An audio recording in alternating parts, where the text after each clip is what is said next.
Have you ever wondered about mysterious objects from history that seem to hold secrets? Welcome to Unearthed Secrets, where we reveal the hidden stories behind the world's most extraordinary relics.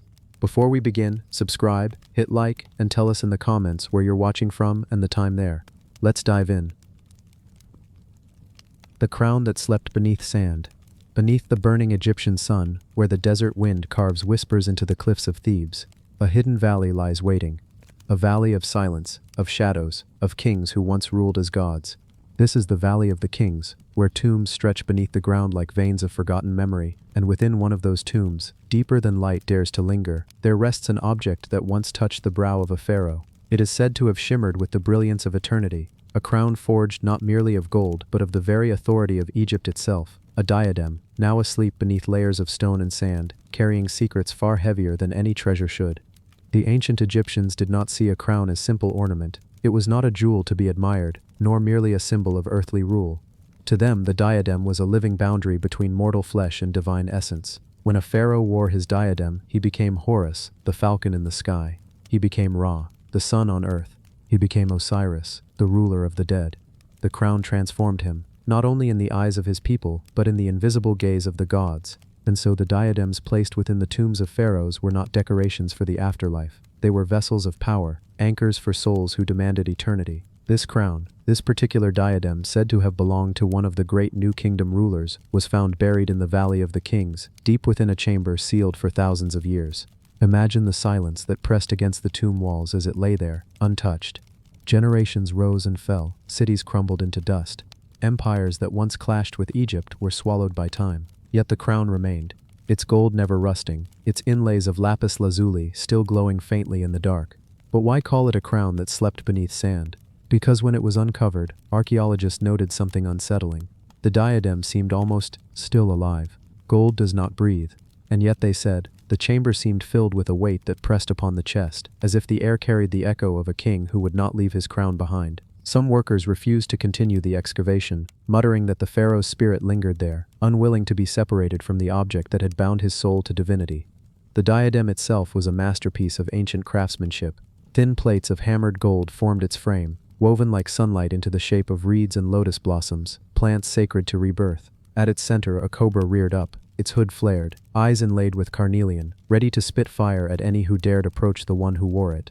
This was the Uraeus, the serpent of Wadjet, protector of kingship, a guardian said to burn enemies alive with a single glance. Around the edges of the crown, lapis lazuli stones glittered like fragments of the night sky, reminders that the pharaoh's rule extended not only over earth but also across the heavens. To the Egyptians, gold was not a metal, it was the flesh of the gods, eternal, untarnished, a symbol of immortality. Lapis was the color of eternity itself, the deep blue of the cosmic waters. Together, gold and lapis did not simply decorate a crown, they built a bridge between the mortal king and the timeless universe. To place such a crown on a dead pharaoh was to remind the gods that he was no mere corpse, he was divine, and he demanded eternity. And yet the story of this crown stretches beyond its beauty. For while it was meant to ensure the pharaoh's eternal rule, its burial beneath the sands tells of fear as much as reverence.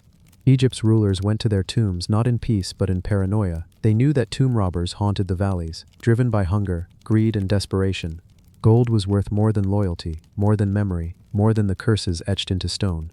To bury a crown of such magnificence was to invite temptation, and so it was hidden, deep, deeper still, guarded by stone doors, false passages, painted curses promising pain beyond death for any who dared intrude.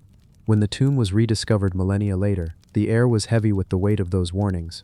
Torches flickered against walls painted with scenes of the underworld, jackal-headed Anubis weighing the hearts of men, falcon-headed Horus guiding the dead to Osiris, the green-skinned lord of resurrection. And there, in a chamber that had not felt human breath for over 3,000 years, the diadem lay waiting. Some said the moment the chest that contained it was opened, a gust of hot air swept through the room, though the tomb had been sealed airtight. Others swore the golden cobra upon its brow gleamed as though it had just been polished. Perhaps these were only tricks of the mind, the nervous imaginations of men who knew too well the legends of the pharaohs, or perhaps it was something else, something older, something watching. To wear the crown was never attempted, not even by the archaeologists who uncovered it. To place it upon one's head would have been more than foolish. It would have been an act of defiance against a civilization that still breathes in whispers across the desert. Even in museums, the crown sits within glass, removed from the reach of human hands, as though it still carries a spark of its old power, as though it still sleeps and must not be awakened. The Valley of the Kings holds many treasures, but few are as haunting as this diadem. For most crowns of the world symbolize a temporary rule, fragile and mortal. This crown promised something else, not years, not decades, but eternity. And yet, eternity is never quite what it seems. For the king who wore it lies in dust, his name eroded by wind, his flesh long since returned to sand. Only the crown remains, heavy with memory, heavy with silence, heavy with the weight of eternity denied, and so it is remembered as the crown that slept beneath sand. A relic of glory, of fear, of ambition reaching for forever, and finding only the quiet embrace of the desert. Even now, scholars argue about which pharaoh it truly belonged to. Some say Amenhotep, others whisper Tutankhamun, while others still suggest it may have been forged for a ruler whose very name was erased from history. Perhaps the crown itself is all that remains of a forgotten reign, a lost chapter of Egypt's story, buried too deep for us ever to uncover. But does it matter whose head once bore it? Perhaps the crown has outlived its owner for a reason. Perhaps it was never meant to be attached to one man but instead to the very idea of kingship itself, the eternal demand that someone, somewhere, must rule, even if all thrones have turned to dust. So the diadem sleeps still, beneath the eyes of visitors who press close to the glass, staring at its serpent's gaze, imagining the weight of it upon their own heads. Some say they feel a strange pressure in their temples as they look. Others turn away quickly, as though something invisible pressed against their thoughts, demanding acknowledgement, demanding respect. And if you were to stand before it, staring long enough into the lapis eyes of its cobra guardian, perhaps you too would feel it. The weight of a desert kingdom, the shadow of a god king, the whisper of sand that remembers everything but speaks nothing aloud. For in Egypt, nothing is ever truly silent. The wind carries whispers through stone, the sun burns memory into sand, and crowns never truly die. This is the story of the crown that slept beneath sand, an object of beauty, of terror, and of silence, waiting in its eternal vigil for a king who will never return. The box that breathed smoke. It was said to sit upon the table of a scholar, in the dim glow of candlelight, its bronze surface catching and reflecting the flicker of flame as though it were alive. The brazen head, they called it, a strange contraption of metal and mystery, born from the restless minds of medieval Europe. No one truly knew what it was meant to do, nor how it had first come into being. Some whispered it was forged by sorcery, others by the hands of monks who had gone too far in their search for divine knowledge. And yet, when the room grew quiet, when the fire dimmed to embers and shadows pressed close, those who had dared sit in its presence swore they saw it stir, exhaling a faint breath of smoke, as though it were not an object at all, but a living thing pretending to be still. The chronicles place the brazen head in the hands of men like Roger Bacon, Albertus Magnus, and Gerbert of Aurillac.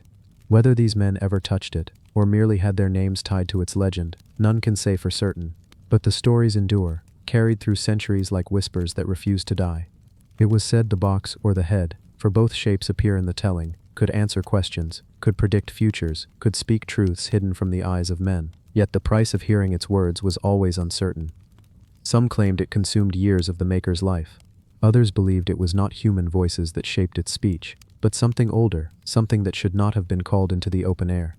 Imagine the scholar's chamber, stone walls lined with manuscripts, the faint smell of ink and wax. A crucifix hangs by the doorway, meant to guard against wandering spirits, and yet it seems too fragile against the presence that rests on the table. The box is simple at first glance, bronze worked with strange sigils that coil like serpents along its edges. Its lid bears no hinge, no latch, and yet no one ever dared try to pry it open. What lived within did not need to be seen, for it made itself known in other ways. On quiet nights, a thin wisp of smoke would curl from its seams, drifting upward like incense offered to invisible gods. The smoke would hang in the air, refusing to fade, carrying with it a scent not of firewood or ash, but something metallic, like the tang of blood and iron. Those who breathed it too long felt their thoughts bend, felt their minds fill with words not their own. There were questions asked of it, always questions. The scholars who dared keep the brazen head sought answers beyond the reach of scripture or science. They wanted to know the shape of the future, the secret of transmutation, the path to power that could not be undone. And sometimes, the object answered. Its voice was said to be hollow, mechanical, and yet eerily human, as though the sound came not from lungs or throat, but from the grinding of gears deep within its chest. Yes, it might whisper. No, it might groan. Or, worse still, it would say nothing for hours, only to stir at last when the scholar's eyes grew heavy, whispering a single word into their half-dreaming mind. A word they could never forget, though they often wished to. And always, the smoke. No fire burned within the room to birth it. No coals glowed beneath the box. It exhaled from nowhere, from nothing, as though the metal itself breathed. When the scholar leaned close to study it, the smoke would sometimes coil toward them, curling into their nostrils, their mouth, their eyes. They would recoil, gasping, yet the scent would cling to them long after, as though marking them, as though the box had claimed them as its own. Legends say that one night Roger Bacon's servant kept watch over the device while the master slept. The servant, curious, leaned too close. He swore the box opened. Not with a sound, not with any visible movement, but as though its bronze surface split like lips parting to whisper. The smoke rolled out thicker than before, filling the chamber, drowning the candles in a dim haze. And from within came a voice not of man, not of machine, but something vast, echoing, as though it spoke from the hollow belly of the world itself. Time, it said. Time is the maker of all kings, and the breaker of all crowns. The servant fled, stumbling into the night, never to return. Those who remained near it for too long began to change. Their eyes grew hollow, their faces pale. They muttered words in languages they had never learned, drew symbols on the walls that no priest could read. Some claimed the box whispered to them in their sleep, telling them where treasures lay buried, or what dangers approached. Others insisted it lied, luring them to ruin. One scholar followed its guidance to a cave, said to contain endless gold. What he found instead was only stone, damp and empty, and when he returned, the box breathed thicker smoke, as though laughing at him. It is said the church feared the brazen head more than any heretical book. Priests whispered it was the devil's tongue, given form, yet destroying it was never simple. Fire did not melt its bronze, hammers broke against it, holy water hissed upon its surface but left no mark. Some claimed that when bishops tried to bury it, the ground refused to close, spitting the object back to the surface as though the earth itself rejected it. So it passed from hand to hand, hidden in monasteries, smuggled in caravans, brought into secret chambers by men who thought themselves wise enough to master it. None mastered it, all were mastered by it. Centuries blurred, and still the stories spread. Some said it was not one box but many, forged by alchemists across Europe, each with its own voice, its own breath. Others believed it was singular, eternal, moving where it pleased, choosing its owners. In one account, a traveler in Prague swore he saw it in the marketplace, disguised beneath a cloth, carried by a hooded figure. He followed, but when the figure turned a corner, both man and box were gone, leaving only a faint curl of smoke drifting in the air. The smoke lingers in every telling, thin, pale, endless. Those who saw it described how it seemed to form shapes, faces in the air, eyes staring where no eyes should be. Children claimed to see animals in it, great beasts with wings and claws, rising and dissolving in moments. Scholars claimed it was the breath of knowledge itself, the exhalation of hidden truths. But the common folk who needed no books to guide their fear said it was the soul of whatever lived inside the bronze, pressing against the boundaries of its prison, seeking a way out. And what if, they asked, one day the box exhaled not smoke, but fire? What if the breath it held was only a warning of something far worse, something waiting to be released? Even now, in quiet corners of forgotten libraries, one may find mentions of it, a sketch in a margin, showing a cube of bronze with curling lines above it. A note in Latin, too faded to read, but still sharp enough to unsettle the mind. A record of a fire in a scholar's study that left every book unburned but turned the walls black with soot. Always the same trail, whispers, fragments, warnings. And if by chance someone today were to find such a box in an old chest, or a buried vault, or tucked away in the corner of a cathedral's cellar, what then? Would they recognize it for what it was? Would they see the faint wisp of smoke curling from its seams, smell the metallic tang of its breath? Would they, in their curiosity, lean too close, waiting for it to whisper its secrets? And if it did, if the bronze lips parted and the voice came, would they understand the words, or would they simply find themselves changed, marked, hollow-eyed, like those who came before? The brazen head, the box that breathed smoke, a relic, a curse, a riddle, not alive, not dead, but something in between, waiting, always waiting. And somewhere, perhaps, even now, it exhales a slow breath of smoke into the dark, knowing that sooner or later someone will hear it again. The door that faced the stars. It begins in silence, not the silence of emptiness, but the kind that hums with memory, the kind that rests inside stone that has watched more lifetimes than we can count. Rising from the dust of the Mesopotamian plain, there once stood a door so radiant, so otherworldly, that those who approached it swore it was less a gateway to a city and more a threshold between worlds. The Ishtar Gate, they called it. Though in truth, it was more than a gate, more than brick and mortar. It was a hymn carved in stone, a song pressed into blue-glazed clay, an eternal face turned toward the heavens. To walk toward Babylon was to walk toward the unimaginable. For days, Travelers marched across arid plains, their sandals dragging through sand, and their throats parched from the heat. Then, in the distance they saw it, a shimmer of blue against the horizon, so deep, so intense, that it seemed like a fragment of night sky had fallen to earth. This was no ordinary pigment, it was the color of lapis lazuli, ground into powders and fired into the very fabric of brick. Against that ocean of blue danced golden lions, proud bulls, and the serpentine form of dragons, each figure alive in posture and gaze, guardians painted in eternal vigilance. The lions belonged to Ishtar, goddess of love and war, the divine protector whose name the gate carried. The bulls were sacred to Adad, the storm god, whose rumbling thunder was both wrath and promise. And then there were the dragons, creatures known as Mushush, long-bodied, eagle-taloned, scaled, and horned, companions of Marduk, lord of Babylon, the city's great protector. To pass beneath their gaze was to feel judged, measured, weighed, and so every pilgrim, soldier, and merchant who walked the processional way carried with them the awareness that they were being watched, not by men but by gods. Nebuchadnezzar II, the king who raised this marvel in the 6th century BCE, was no ordinary ruler. His empire stretched across Mesopotamia, and his pride was Babylon, a city he sought to make the envy of the world. But his ambition was not only earthly, he wanted Babylon to mirror the heavens, for its streets to echo the constellations, for its walls and gates to embody divine order. And so he commanded this gate to be built, not only to guard his city, but to remind all who entered that they walked into a place chosen by the gods.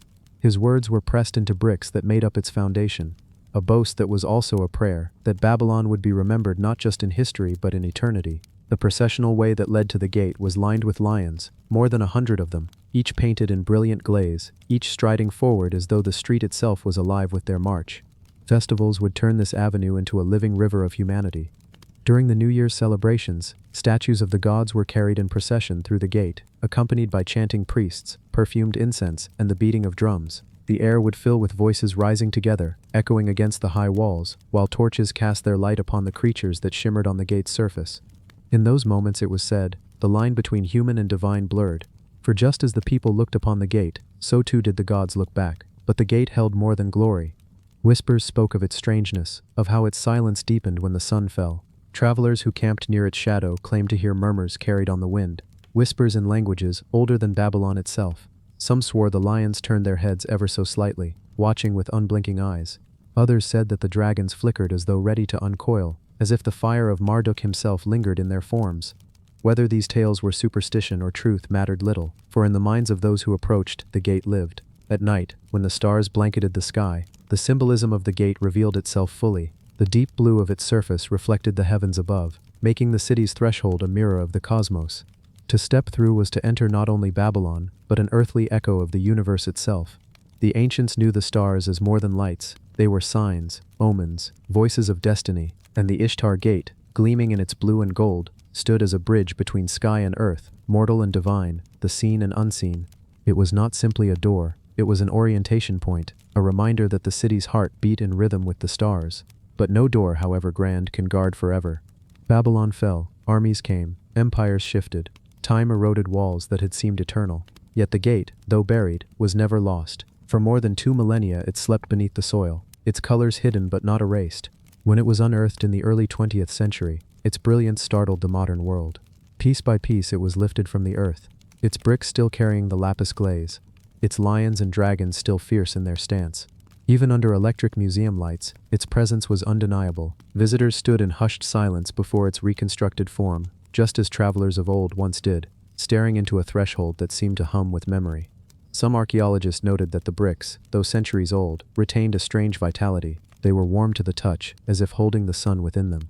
Others described a heaviness in the air, a sensation that the gate was not simply an artifact but something still alive. One researcher, working late at night, claimed he heard the faint rumble of drums echoing down the hall where the gate stood reconstructed, though no sound should have carried there. Another wrote of dreaming of lions pacing back and forth, their paws striking stone, their eyes fixed upon him. Perhaps it was only imagination, stirred by awe. Or perhaps the gate has never ceased its watching, never stopped facing the stars. For even now it remains what it always was, a threshold, a doorway that belongs as much to the sky as to the earth. The lions stride still, mid-step, caught in an eternity of motion. The bulls brace, as if ready to thunder. The dragons coil, guardians of a city long dust, yet guardians still. And the blue, always the blue, remains. Not merely color, but a reflection of the infinite above. To stand before the Ishtar gate is to feel the weight of countless lives that passed beneath it, each carrying hopes, fears, offerings, and prayers. It is to feel the nearness of gods whose names linger in the echo of forgotten hymns. It is to realize that some doors never close, even when the city behind them crumbles into dust. The door that faced the stars endures. It endures because it was never meant to face only Babylon. It faces outward still, toward the cosmos, toward the endless night, toward those who dare to look upon it and wonder if just beyond its threshold, the gods are waiting still. The stone that bled red. There are stones that lie silent, content to rest beneath the soil, heavy with the patience of centuries. And there are stones that are chosen, lifted, carved, given meaning by the hands of humans, and through that touch, become something more than stone. But then there are stones whispered about. Stones that seem alive, even in their stillness, as though they carry within them the pulse of the earth itself. Such was the stone of Cinnabar, the altar stone that seemed to bleed red. Far back in China's ancient dynasties, before written chronicles became steady, there existed shrines where offerings were made not on wooden tables, not upon bronze tripods, but upon slabs of red that seemed to glow from within. Cinnabar, mercury sulfide, was known as the mineral of immortality, the pigment of emperors, the blood of the dragon. Its color was no ordinary red. It was deep, unyielding, luminous, as if it were not mere earth but something pulled directly from the heart of fire. And so when a single altar stone of it was raised, it was unlike any other. Placed within a sanctuary half forgotten now by time. This altar was said to drink in light during the day and release it at night, its red surface shimmering faintly, as though exhaling memory. To touch it was forbidden to common hands. Priests would approach it slowly, robes trailing across the floor, their lips murmuring invocations to the unseen. And when offerings were laid upon it, bowls of rice, slices of meat, cups of clear wine, the liquid would sometimes stain the surface in a way uncanny. Drops seemed to spread not outward but inward, as though the stone absorbed them, drank them, and in return pulsed with a slow glow. People swore it was bleeding, not from without, but from within. Legends wound around it like vines. They said the Cinnabar altar was carved from the earth near Dragon Mountain, where veins of red ran through rock like arteries. Miners feared to cut too deep, for the fumes that rose from Cinnabar's heart were poisonous, a breath of the underworld itself. Only a few dared quarry it, and even fewer survived long after. Those who handled the stone too freely often grew ill, their bodies wasting as if the mineral exacted its toll. And so, when the altar was finally shaped, it was believed that not only human sweat but human lives had been given to bring it forth. The emperors valued Cinnabar as the essence of longevity. Taoist alchemists crushed it into powders, mixing it with elixirs, chasing immortality through its fiery hue. Many died from drinking what they believed would grant eternal life, their organs failing even as their lips were still stained red. But on the altar stone, Cinnabar was not consumed, it was revered, it was given a throne of sacrifice, a place where heaven and earth were invited to meet. During ceremonies, the stone stood at the center of silence, surrounded by flickering lanterns that painted the walls with trembling light. A single priest would step forward, place his hand just above its surface, and bow low. The people who gathered held their breath, for when the first drops of wine touched the stone, something uncanny always followed. The liquid would spread unnaturally fast, as if sucked downward, and from the pores of the rock there came a faint glimmer. Some swore the red deepened before their eyes, as though veins within the stone had awakened. Others said they saw tiny rivulets move against gravity, crawling upward, as if the altar was alive, its blood answering the sacrifice laid upon it. Whispers told of nights when the moon was high, when the stone glowed not faintly but fiercely, casting the chamber in crimson light. Shadows danced wildly, and the air felt thick, as if one had stepped inside a heart still beating. On such nights, the priests said, the gods drew close, hungry and watchful, yet not all who gazed upon it were comforted, for with awe came unease. People feared what it meant for a stone to bleed. They whispered that beneath its surface, something lived still, something ancient, bound to rock yet thirsty. Travelers who came to the temple sometimes claimed that in dreams afterward they saw rivers of red running beneath the earth, pulsing like arteries, connecting the altar to some deeper body hidden far below. And there was another rumor, darker still, that the Cinnabar altar was not a gift to the gods, but a prison, that something had been sealed within it, long ago, during wars when spirits were bound to objects so they could do no more harm. If the stone glowed too brightly, if it bled too freely, it was not the gods drinking, it was the prisoner stirring. Centuries passed, dynasties rose and fell, and the Cinnabar altar remained. Fires swept through palaces, wars toppled temples, but somehow the stone survived. Each new generation of priests found it, dusted it clean, and began the rites again, as if it called to them, refusing to be forgotten. Even in later years, when scholars dismissed it as only mineral, only mercury sulfide reflecting torchlight, There were those who stood before it and felt the hair rise on their necks. They touched the cold surface and pulled away quickly, swearing it felt warm, or worse damp, as though blood had slicked their fingers. Scientists who examined it noted the strange way liquids darkened its color unnaturally, far more vivid than stone should allow. One reported that droplets of wine did not evaporate but disappeared, as if the stone swallowed them whole. His notes ended abruptly after he fell ill, coughing red into his handkerchief. Today, the cinnabar altar stone rests in a hushed hall, far from the temple that once housed it. Lights are angled carefully upon it, yet still its red seems deeper than pigment. People walk past in silence, then turn their heads back, caught by a strange pull. For there is something unsettling in the way it holds color, in the way its red seems less like paint and more like the memory of flesh. Some say it no longer bleeds, that outside the temple, stripped of its rituals, it is only stone again. But others whisper differently. Guards posted late at night speak of faint gleams, as though embers pulse just beneath its skin. One tells of hearing a soft drip, though no water was near, and when he looked he swore he saw a sheen on the surface, like fresh blood before it vanished into nothing. Perhaps it is only mineral, beautiful and strange. Or perhaps the ancients knew more than we do. They knew that some stones are not mere earth, but vessels. Vessels of memory, vessels of sacrifice. Vessels that bleed because they were fed with offerings until they became something else entirely. And so the cinnabar altar waits, red as the heart of fire, still humming with its silence. It waits as all such relics do, for eyes to look upon it, for hands to lay offerings down once more, for a drop of liquid to awaken its veins. For once a stone has bled, can it ever stop, or does it hunger still, beneath the gaze of those who dare to draw near? The idol that smiled in darkness. Deep within the cragged folds of the Andean highlands, where the wind carves its path across stone and ice, there lies a temple, hidden for centuries beneath soil and shadow. It is not the tallest or grandest of the sacred spaces of old, but it holds a presence that draws the quietest of breaths and the sharpest of eyes. For within its deepest chamber rests the Shavin Idold, a small, carved figure whose face seems to smile in darkness, and whose gaze feels as if it pierces the soul without effort.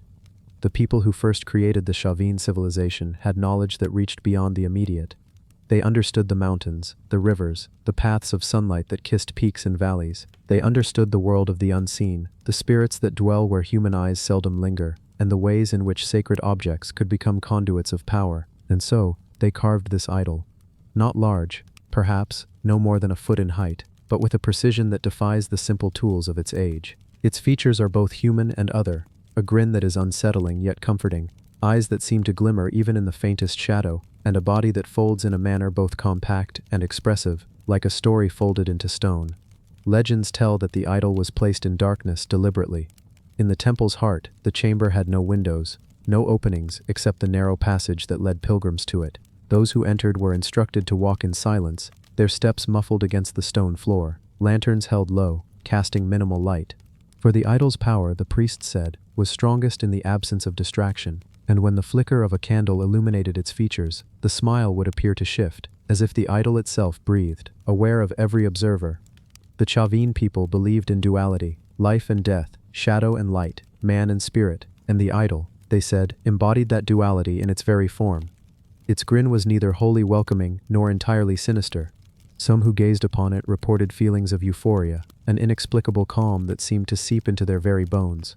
Others felt unease, a prickling along the spine, as though the stone recognized things within them they had never revealed. Shamans would whisper that the idol could peer into the deepest recesses of the mind, that it could witness secrets without judgment, and yet reward humility with visions of the divine. Pilgrims came from villages and valleys far below, climbing trails etched into rock, navigating ridges where the fog clung thick and cold. Each journey was a trial, a proving of faith and endurance. And when they finally reached the inner chamber, the idol awaited, silent, smiling, watching. Offerings were left at its feet, maize, small ceramic vessels, feathers, sometimes the rarest of seeds, gifted not in hope of wealth or fame, but in the quiet understanding that devotion itself was the true offering.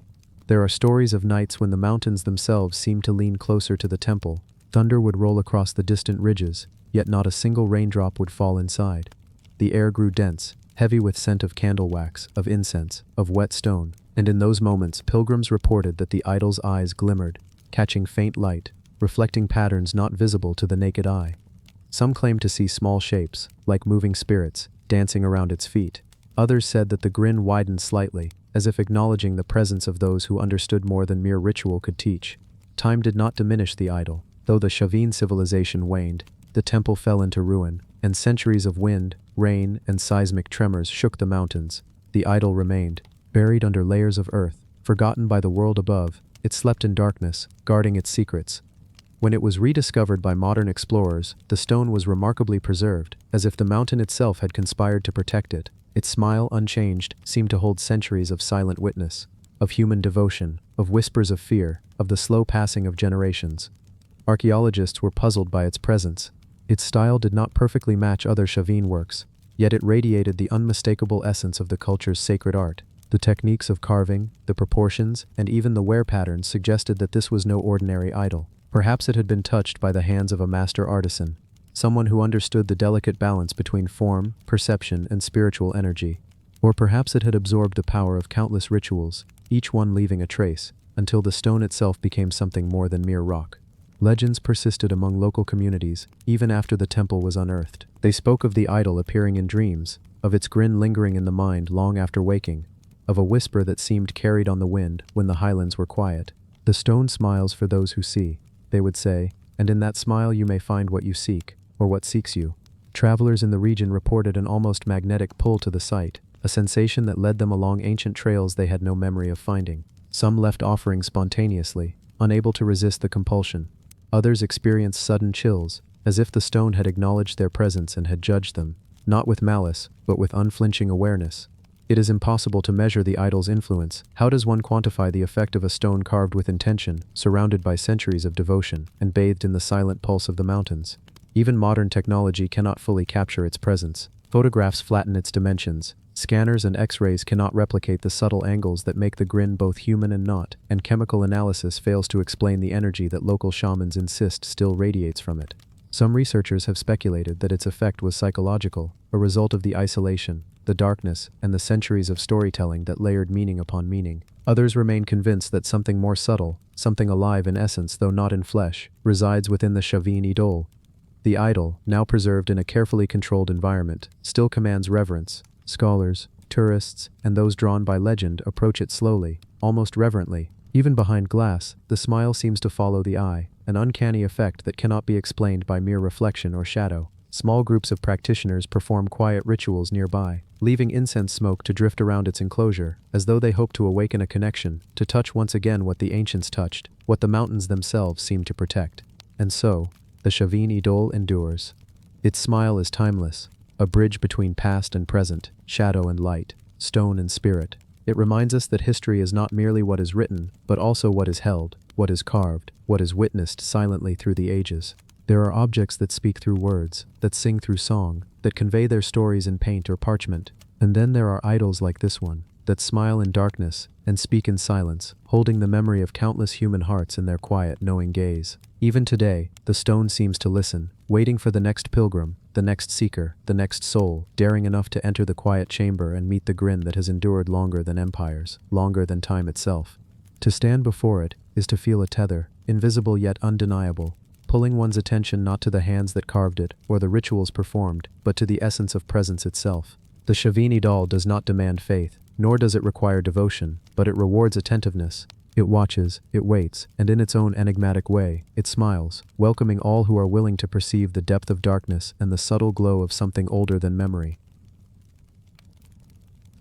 The sword that forgot its master. In the mist-shrouded mountains of ancient Japan, where the morning fog clings to cedar trees, and the rivers carve their path through rock with quiet persistence, there lies a story whispered in temples, palaces, and villages alike. It is the story of a sword, no ordinary sword, but one that carries the weight of legends, of emperors, and of time itself. This sword is known as the kusanagi, the grass-cutting sword, a blade said to have flown from the jaws of a mythical eight-headed serpent and passed into the hands of mortal rulers, only to forget its master, wandering through history, shrouded in mystery. The kusanagi is one of the 3 imperial regalia of Japan, along with the mirror Yata no Kagami and the jewel Yasakani no Magatama, objects imbued with divine authority and symbolic power. It is said to contain not merely the craftsmanship of human hands, but the breath of gods and the pulse of the land itself. The sword is impossibly light, yet unbreakable, sharp beyond ordinary comprehension, and when unsheathed, it is said to hum with the memory of battles fought, of blood spilled, and of loyalty tested beyond mortal endurance. The origins of the sword are tied to Yamata no Orochi, a fearsome serpent whose 8 heads stretched as far as the eye could see and whose eyes glimmered with malevolent intelligence. In the myth, the storm god Susanoo descended from the heavens, finding the serpent poised to devour the daughters of a grieving family. With cleverness and divine strength, Susanoo fashioned a trap of 8 vats of sake, intoxicating each head of the serpent until it succumbed to his plan. In the serpent's tail, hidden from sight, was the sword, gleaming like the first light of dawn. It was pulled from the body of the monster, and with it, Susanoo's victory was made eternal in legend. The sword soon passed into human hands, gifted to emperors and warriors, carrying with it not only divine right, but an unspoken burden.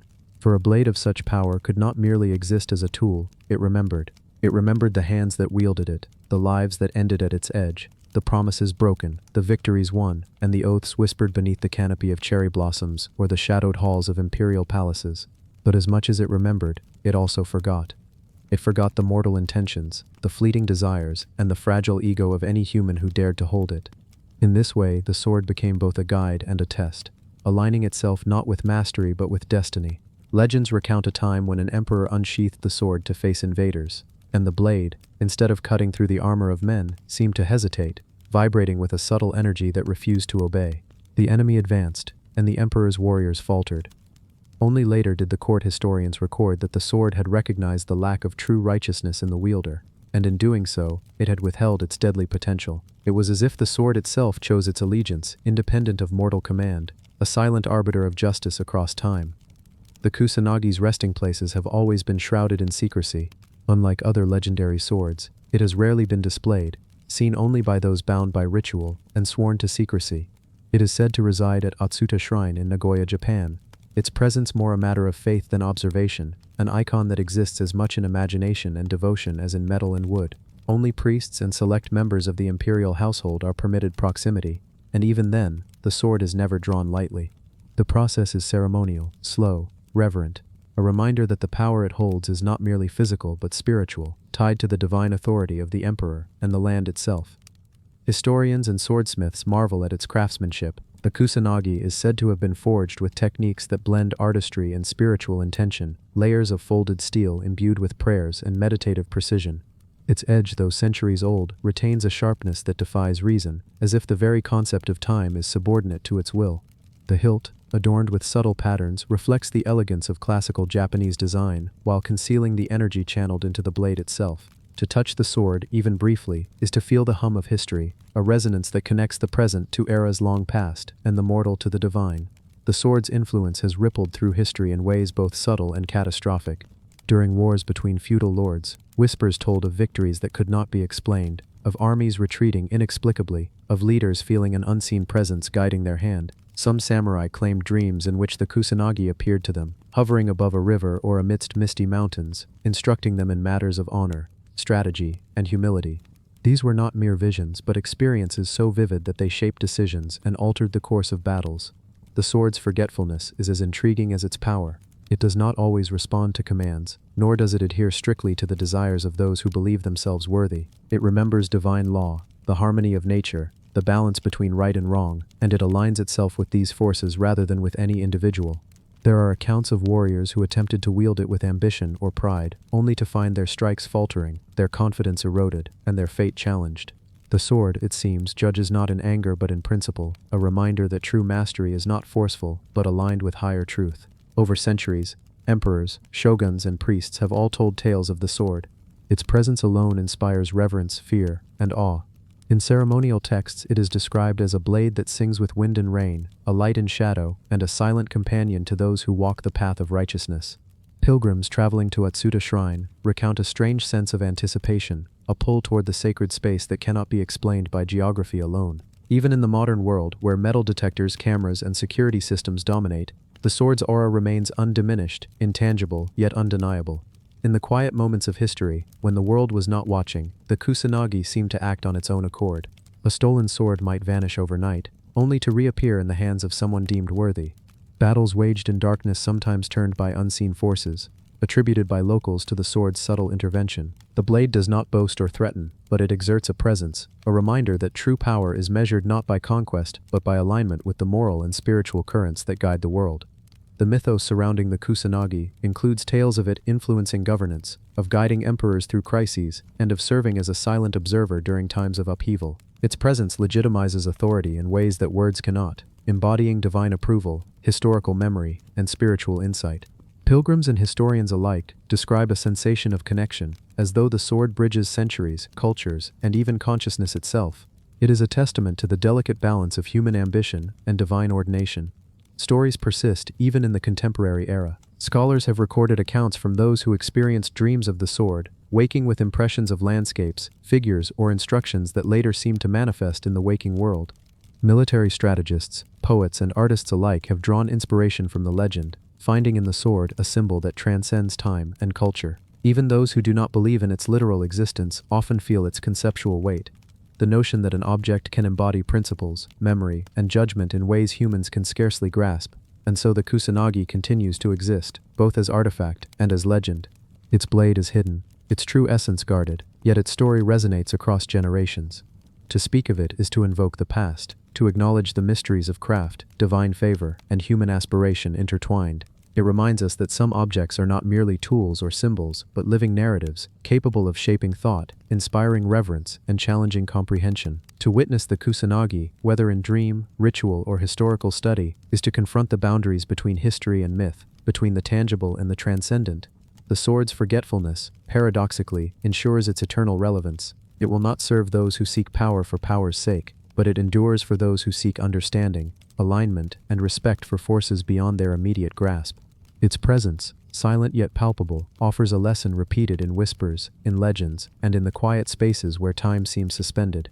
Mastery is not dominion, but harmony. Authority is not assertion, but recognition of the greater order, and even the most powerful weapon may be rendered inert if wielded without wisdom. The Kusanagi sword is more than steel and story, it is a living testament to the convergence of mortal courage, divine intervention, and timeless principles. It carries the weight of gods and the memory of humanity, a paradox that humbles the strongest and illuminates the humblest. To contemplate it is to contemplate the enduring power of legend, the quiet persistence of history, and the subtle forces that shape both. In every polished curve, in every whisper of the wind across its blade, in every shadow cast by its presence, the sword continues to remind us of its dual nature, an object of profound power, yet one that cannot be commanded, only understood. It waits silently, hidden, forgotten by some, remembered by others, yet always present, a sword that may have forgotten its master, but has never forgotten its purpose. The scroll that drew the future. In the misty valleys of ancient China, where the rivers wind silently beneath willow trees and the mountains rise like the silent guardians of time, there exists a story of a scroll, no ordinary scroll, but one that captures the essence of destiny itself. This is the I Ching, the Book of Changes, a manuscript said to have been divinely inspired, a repository of wisdom so profound that it has guided emperors, sages, and common folk alike through centuries of uncertainty and transformation. The scroll is not merely ink on silk, it is a living map of potential, a bridge between the human and the cosmic, a guide to the unseen threads that weave the tapestry of life. The I Ching is said to have been created during the Shang dynasty, thousands of years ago, a period when the heavens and earth were closely observed, and the movements of stars, rivers, and the seasons were thought to reflect a greater order. The manuscript contains hexagrams, symbols of broken and unbroken lines, each representing forces, decisions, and transformations in the universe. To read the I Ching is to engage in a dialogue with existence itself, to pose questions about the future and receive insights shaped by both fate and the natural rhythm of the cosmos. The scroll's creation is shrouded in legend. It is said that Fu Xi, the semi-divine culture hero, first observed patterns in the heavens and the flow of the Yellow River. From these observations, he traced lines and combinations, capturing the fundamental duality of the world, the interaction of yin and yang, light and dark, motion and stillness. The hexagrams became a language, a code through which the universe whispered its secrets, accessible only to those who could listen with patience, insight, and reverence. Over centuries, the I Ching became more than a tool of divination. It was a companion to rulers in times of war, guiding strategies and decisions, offering counsel in the form of imagery and philosophy. Emperors sought its wisdom before campaigns. Ministers consulted it to balance justice and mercy, and scholars meditated upon its layers of meaning, discovering not only guidance, but also profound reflections on the nature of existence. It was as though the scroll itself breathed, its lines pulsating with the rhythm of life, responding to the questions posed by those who approached it with humility. The process of consulting the I Ching has always been ritualistic, deliberate, and contemplative. Ancient sages would cast yarrow stalks or coins, a method of chance interwoven with interpretation, producing a hexagram that the scroll would illuminate. Each line carries a story, a warning, or a promise, and the combinations form a narrative that transcends ordinary language. To approach the scroll is to enter a dialogue with time, to see not only what might come but also the paths that could be taken, the subtle interactions of choice and circumstance, of action and consequence. The I Ching has been described as a mirror, reflecting not only external events but also the inner states of those who consult it. It teaches that the future is not fixed, that the movements of fortune are fluid and responsive, and that wisdom lies in understanding the subtle interplay between human will and cosmic order. Its counsel is both practical and philosophical, guiding rulers through the chaos of governance, farmers through the cycles of harvest, and individuals through the intimate challenges of daily life. The scroll, in its quiet authority, reminds all who read it that knowledge is not possession, but alignment with nature, with morality, and with the unseen currents that shape existence. Legends tell of emperors who carried fragments of the I Ching into battle, reading its lines beneath the moonlight, before making decisions that would alter the course of dynasties. Tales speak of scholars who devoted their lives to the manuscript, discovering layers of meaning that transcended generations. It is said that the scroll adapts itself to each reader, revealing truths suited to their understanding, yet remaining unfathomable in its totality, a paradox of clarity and mystery. The I Ching has influenced not only the governance of nations, but also the arts, philosophy, and spirituality. Poets have drawn inspiration from its imagery, philosophers have debated its interpretations, and meditation practices have used its guidance to align human thought with the natural and cosmic order. Its influence extends across centuries, a testament to its enduring power as a repository of wisdom and a guide to the human condition. Through dynasties, invasions, and social upheaval, the scroll endured. Its teachings survived wars, political shifts, and the passage of time. Carried by scholars and preserved in temples, the manuscript was never merely a tool for prediction. It was a living framework for understanding change, a mirror of existence that showed how each action ripples through the web of life. It speaks to the eternal human quest to grasp the unknown, to navigate uncertainty, and to harmonize with forces larger than oneself. The I Ching is not merely read, but meditated upon. Its lines are contemplated, its images visualized, and its patterns integrated into life itself. Those who approach it with reverence find that it not only reveals the possible futures, but also illuminates the present moment, guiding decisions with insight that blends intuition, logic, and cosmic rhythm. The manuscript teaches that wisdom is found not in certainty, but in understanding the mutable nature of existence, in listening to the subtle cues of the universe, and in acting with integrity and awareness. As centuries passed, the I Ching inspired countless interpretations, commentaries, and studies. Confucian scholars embedded ethical guidance into its readings. Taoist practitioners explored its connection to natural harmony, and even modern thinkers have found relevance in its insights, discovering in its hexagrams reflections of psychology, probability, and philosophy. Yet despite centuries of study, the scroll retains an aura of mystery. Its wisdom is inexhaustible, its guidance ever relevant, and its presence a silent reminder that the future is shaped by those who are attentive, thoughtful, and responsive to the currents of change. The manuscript's physical form is as revered as its content. Ancient scrolls were painstakingly crafted, the ink mixed with care, the paper or silk treated to endure centuries. Each hexagram, each line, each stroke was made with intention, imbuing the material with both beauty and energy. To touch the scroll is to feel the weight of history, the careful hand of those who preserved its knowledge, and the subtle resonance of wisdom that spans millennia. Through the quiet corridors of time, the I Ching has guided countless individuals, from emperors in their palaces to humble villagers seeking counsel for the crops, to travelers attempting to navigate unknown paths. The scroll's counsel transcends circumstance, offering insight into the interplay of action, intention, and outcome, revealing how the smallest choice can ripple into monumental consequences. Its voice is gentle yet insistent, urging reflection, patience, and alignment with forces that surpass human understanding. To consult the I Ching is to embrace a dialogue with time itself, to participate in a conversation that acknowledges both destiny and free will. Its hexagrams are not merely symbols but living patterns, dynamic and fluid, reflecting the ever-changing nature of the universe. The scroll teaches that the future is neither rigid nor arbitrary, but a constantly unfolding set of possibilities, influenced by action, understanding, and alignment with the greater order. Even in the modern era, the I Ching continues to fascinate. Scholars translate it, artists illustrate it, and spiritual seekers meditate upon it. Its principles resonate with those seeking clarity in complex situations, understanding in moments of confusion, and guidance in times of uncertainty. The manuscript, ancient yet timeless, bridges cultures, philosophies, and centuries, remaining a beacon of insight and a symbol of humanity's enduring quest to understand change. The I Ching's legacy is not limited to prediction. It is a philosophical guide, a spiritual companion, and a tool for ethical reflection. Its teachings emphasize balance, awareness, and responsiveness, reminding readers that every action has consequence and that wisdom lies in harmonizing human intention with the flow of the world.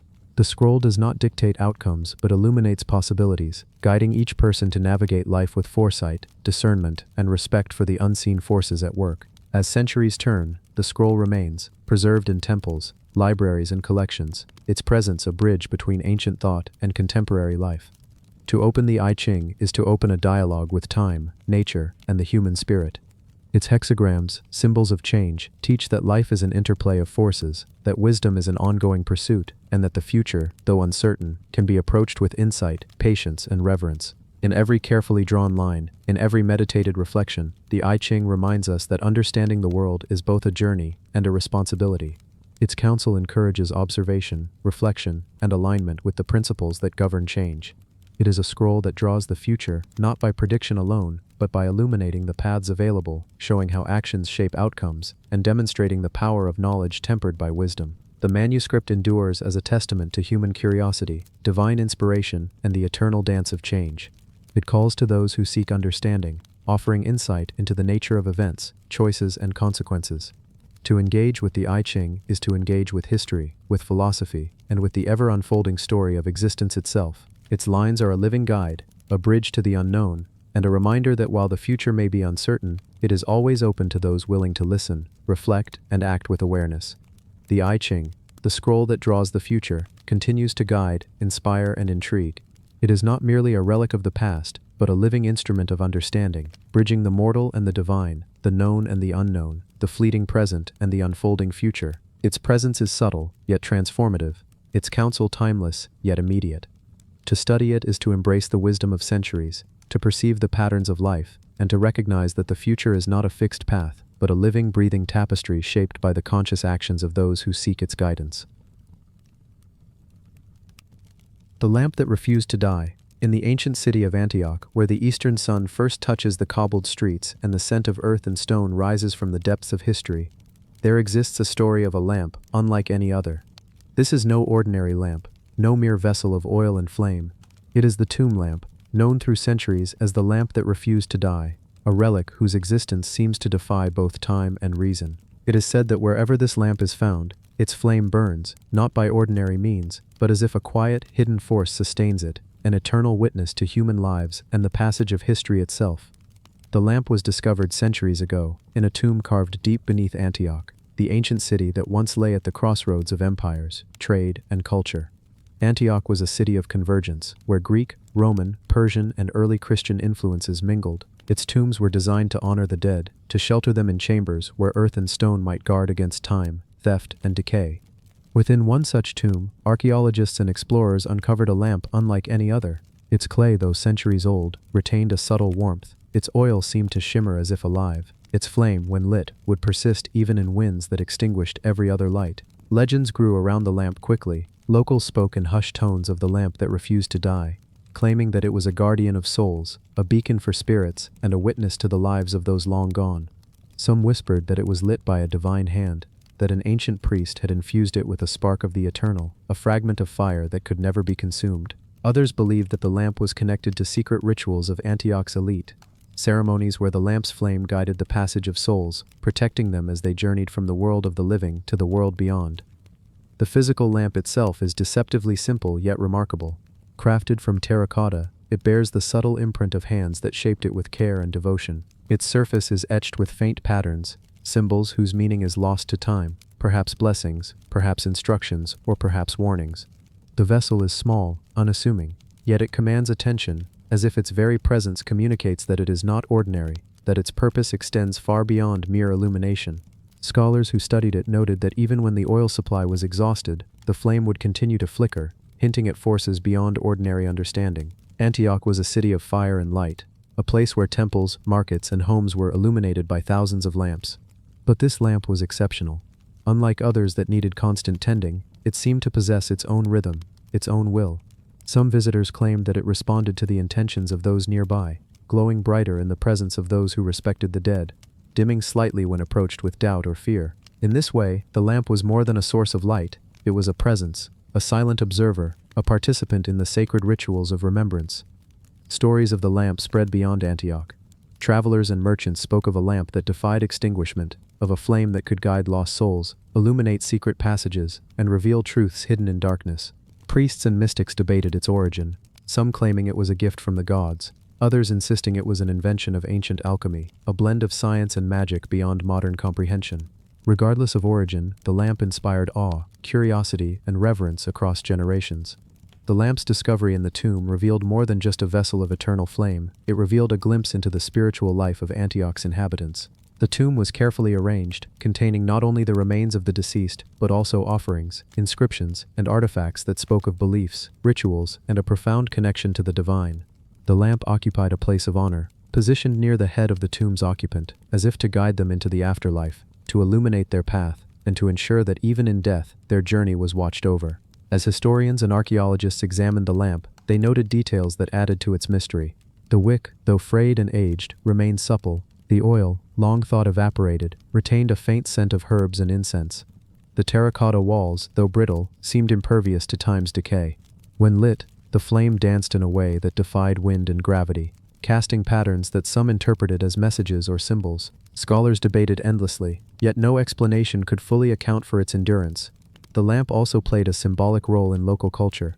Generations of Antiochians referred to it in stories, songs, and prayers. Children were told of the lamp that refused to die as a symbol of hope, resilience, and the eternal presence of the past within the present. Monks and clergy used its legend as a lesson in devotion, humility, and faith, asserting that some flames, whether literal or metaphorical, cannot be extinguished by human hands. The lamp became a bridge between mortality and eternity, a physical manifestation of the enduring human spirit. Some scholars speculated that the lamp contained an early form of chemical preservation or an experimental alchemical compound that allowed its oil to last indefinitely. Others dismissed these claims, insisting that its power lay not in science but in the unseen forces of belief, ritual, and spiritual resonance. Those who approached it with reverence often reported feelings of warmth, clarity, and even guidance, suggesting that the lamp influence extended beyond the physical and into the psychological and spiritual realms. The lamp's influence continued to echo through history. When Antioch faced invasions, earthquakes, and the inevitable march of time, the lamp remained a symbol of continuity. It appeared in chronicles, paintings, and manuscripts, described as a miraculous source of light in times of darkness. Travelers who encountered it claimed that it illuminated not only physical spaces, but also the hidden truths of the human heart, casting light upon choices, fears, and aspirations. Its legend was as enduring as the flame it held, surviving centuries in written accounts and oral tradition. The lamp also served as a reminder of human ingenuity, devotion, and belief. It exemplified the ways in which ordinary objects could become vessels of extraordinary meaning, transcending their material form to touch upon the eternal. The artisans who created it may never have imagined that their simple lamp would become a beacon of mystery, yet in every curve, every etching, and every flicker of flame, they left a legacy that intertwined craft, faith, and history. Modern studies of the lamp reveal additional layers of fascination. Using non-invasive imaging techniques, researchers have analyzed its internal structure, discovering channels and cavities that may have contributed to its longevity. Chemical analysis shows traces of ancient oils, resins, and aromatic substances, suggesting that the lamp was designed with care and intention to endure. Yet even with these scientific insights, the true secret of the lamp's unquenchable flame remains elusive, leaving room for imagination, awe, and reverence. The tomb lamp reminds us that some artifacts exist not only to serve functional purposes, but to connect us with the past, to offer guidance, and to evoke wonder. It is a symbol of resilience, continuity, and the mysterious forces that surround human life. Each time it is lit, it reaffirms the possibility of endurance, the persistence of spirit, and the profound connection between the material and the metaphysical. As the lamp continues to inspire generations, its story extends beyond Antioch. It serves as a metaphor for the enduring power of belief, the mysteries of creation, and the subtle ways in which history speaks to those willing to listen. Its flame, whether literal or symbolic, illuminates not only tombs, but also the imagination, showing that even in the darkest places, light can persist. The lamp that refused to die is more than a relic, it is a narrative of continuity, faith, and the human desire to preserve meaning across time. It challenges our understanding of the ordinary and the extraordinary, asking us to consider what it means for something to endure, for a presence to persist, and for light to resist the inevitable pull of darkness. Its legacy is not confined to antiquity. Even today, stories of the lamp encourage reflection, meditation, and the contemplation of impermanence and persistence. It serves as a reminder that while material forms may age, the essence of what they represent, the flame of knowledge, faith, and continuity, can transcend time. The lamp remains a silent teacher, a guardian of history, and a symbol of enduring illumination, inviting all who encounter it to witness the intersection of history, mystery, and the eternal human spirit. In its quiet glow, the tomb lamp of Antioch continues to shine, refusing to succumb to darkness, continuing to guide, inspire, and provoke wonder. Its story is eternal, its flame unyielding, and its presence a testament to the enduring relationship between human aspiration and the mysteries of the world. The crown that whispered fire.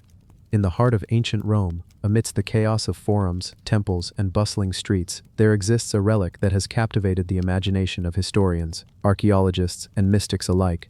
This relic is known as the Mithras crown, or more evocatively, the crown that whispered fire. Unlike ordinary crowns of gold or silver, designed to signify authority and wealth, this crown is said to hold a subtle, enigmatic power, a murmuring, flickering presence, almost as if it carries within it the very breath of a divine flame.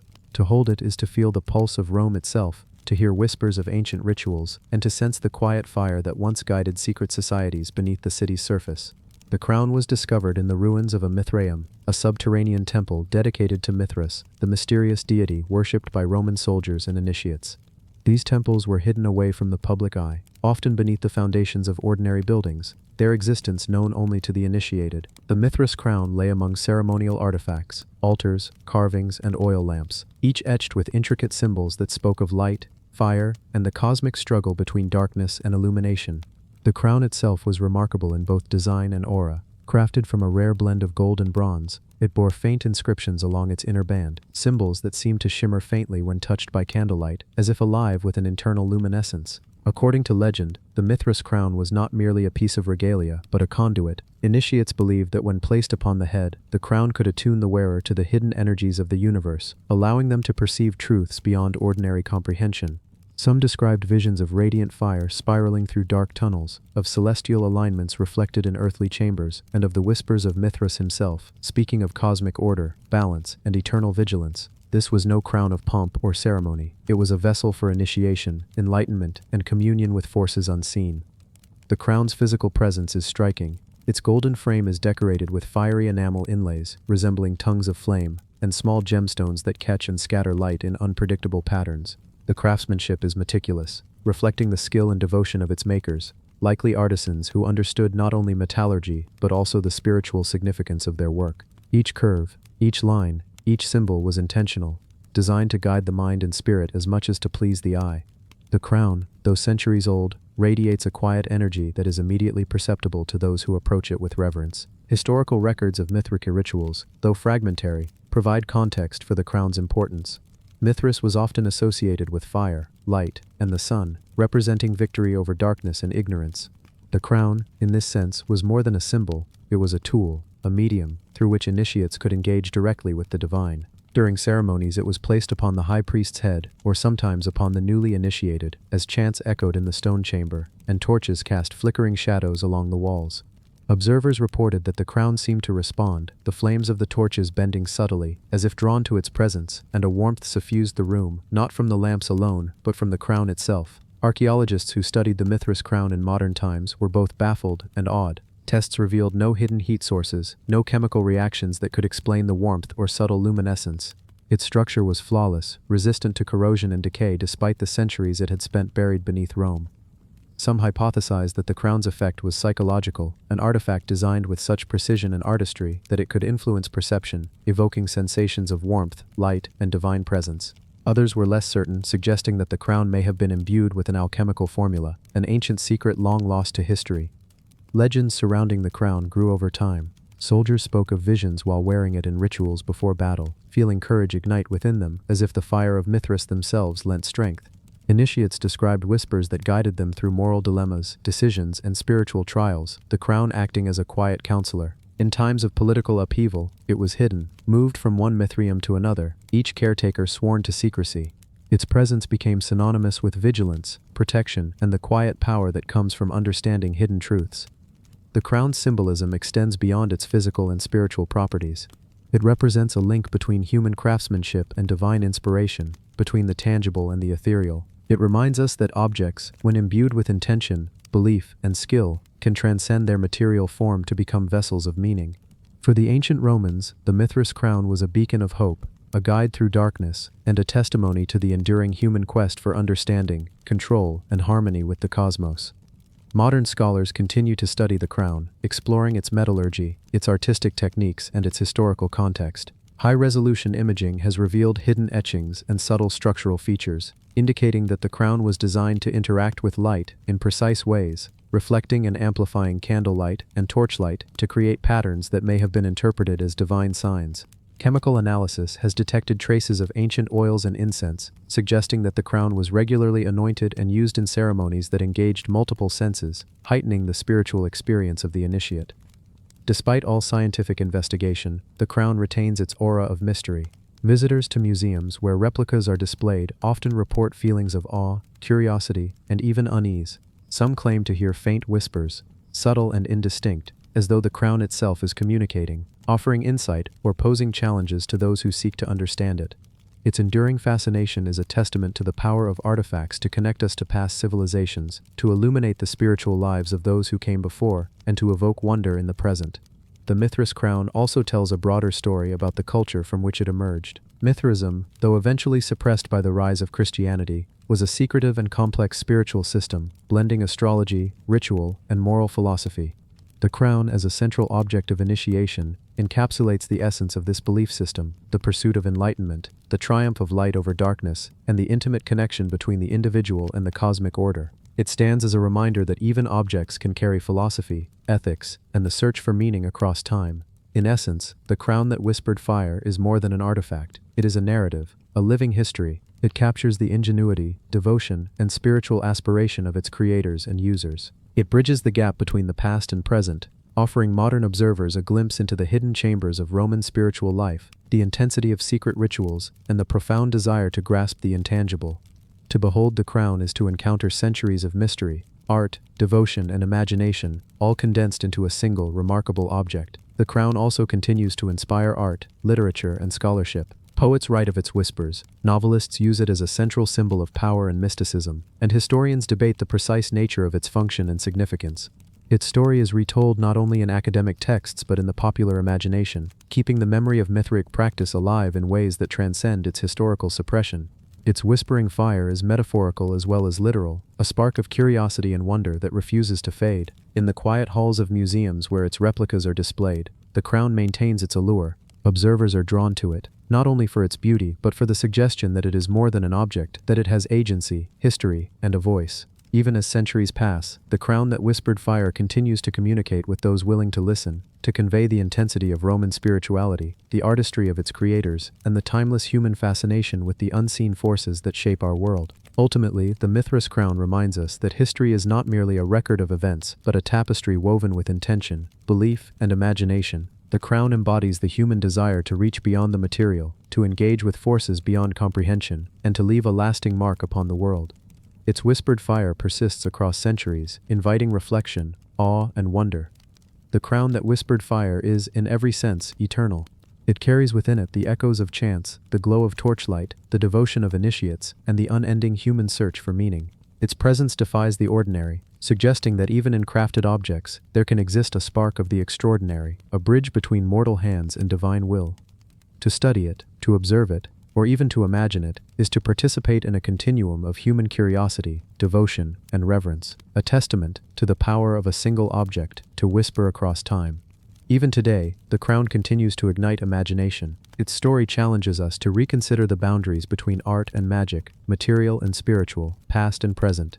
It teaches that objects can hold more than physical form. They can carry ideas, beliefs, and energies that resonate through centuries. The Mithras crown, in its quiet majesty, stands as a beacon of endurance, mystery, and the eternal fire of human fascination.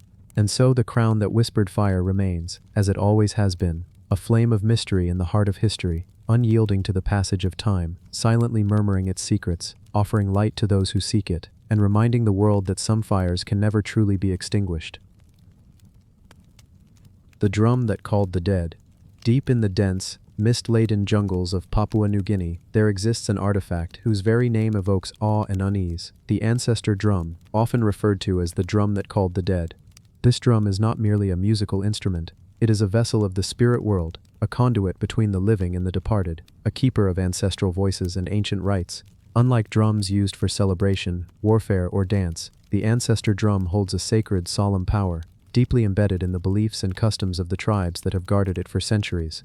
Its presence in the remote highlands of the island carries with it stories of reverence, fear, and a profound understanding of life, death, and the fragile line between them. The drum itself is an imposing object, carefully constructed from the hollowed trunk of a rare hardwood tree, its surface stretched with the skin of a local marsupial, cured with oils and treated with sacred herbs.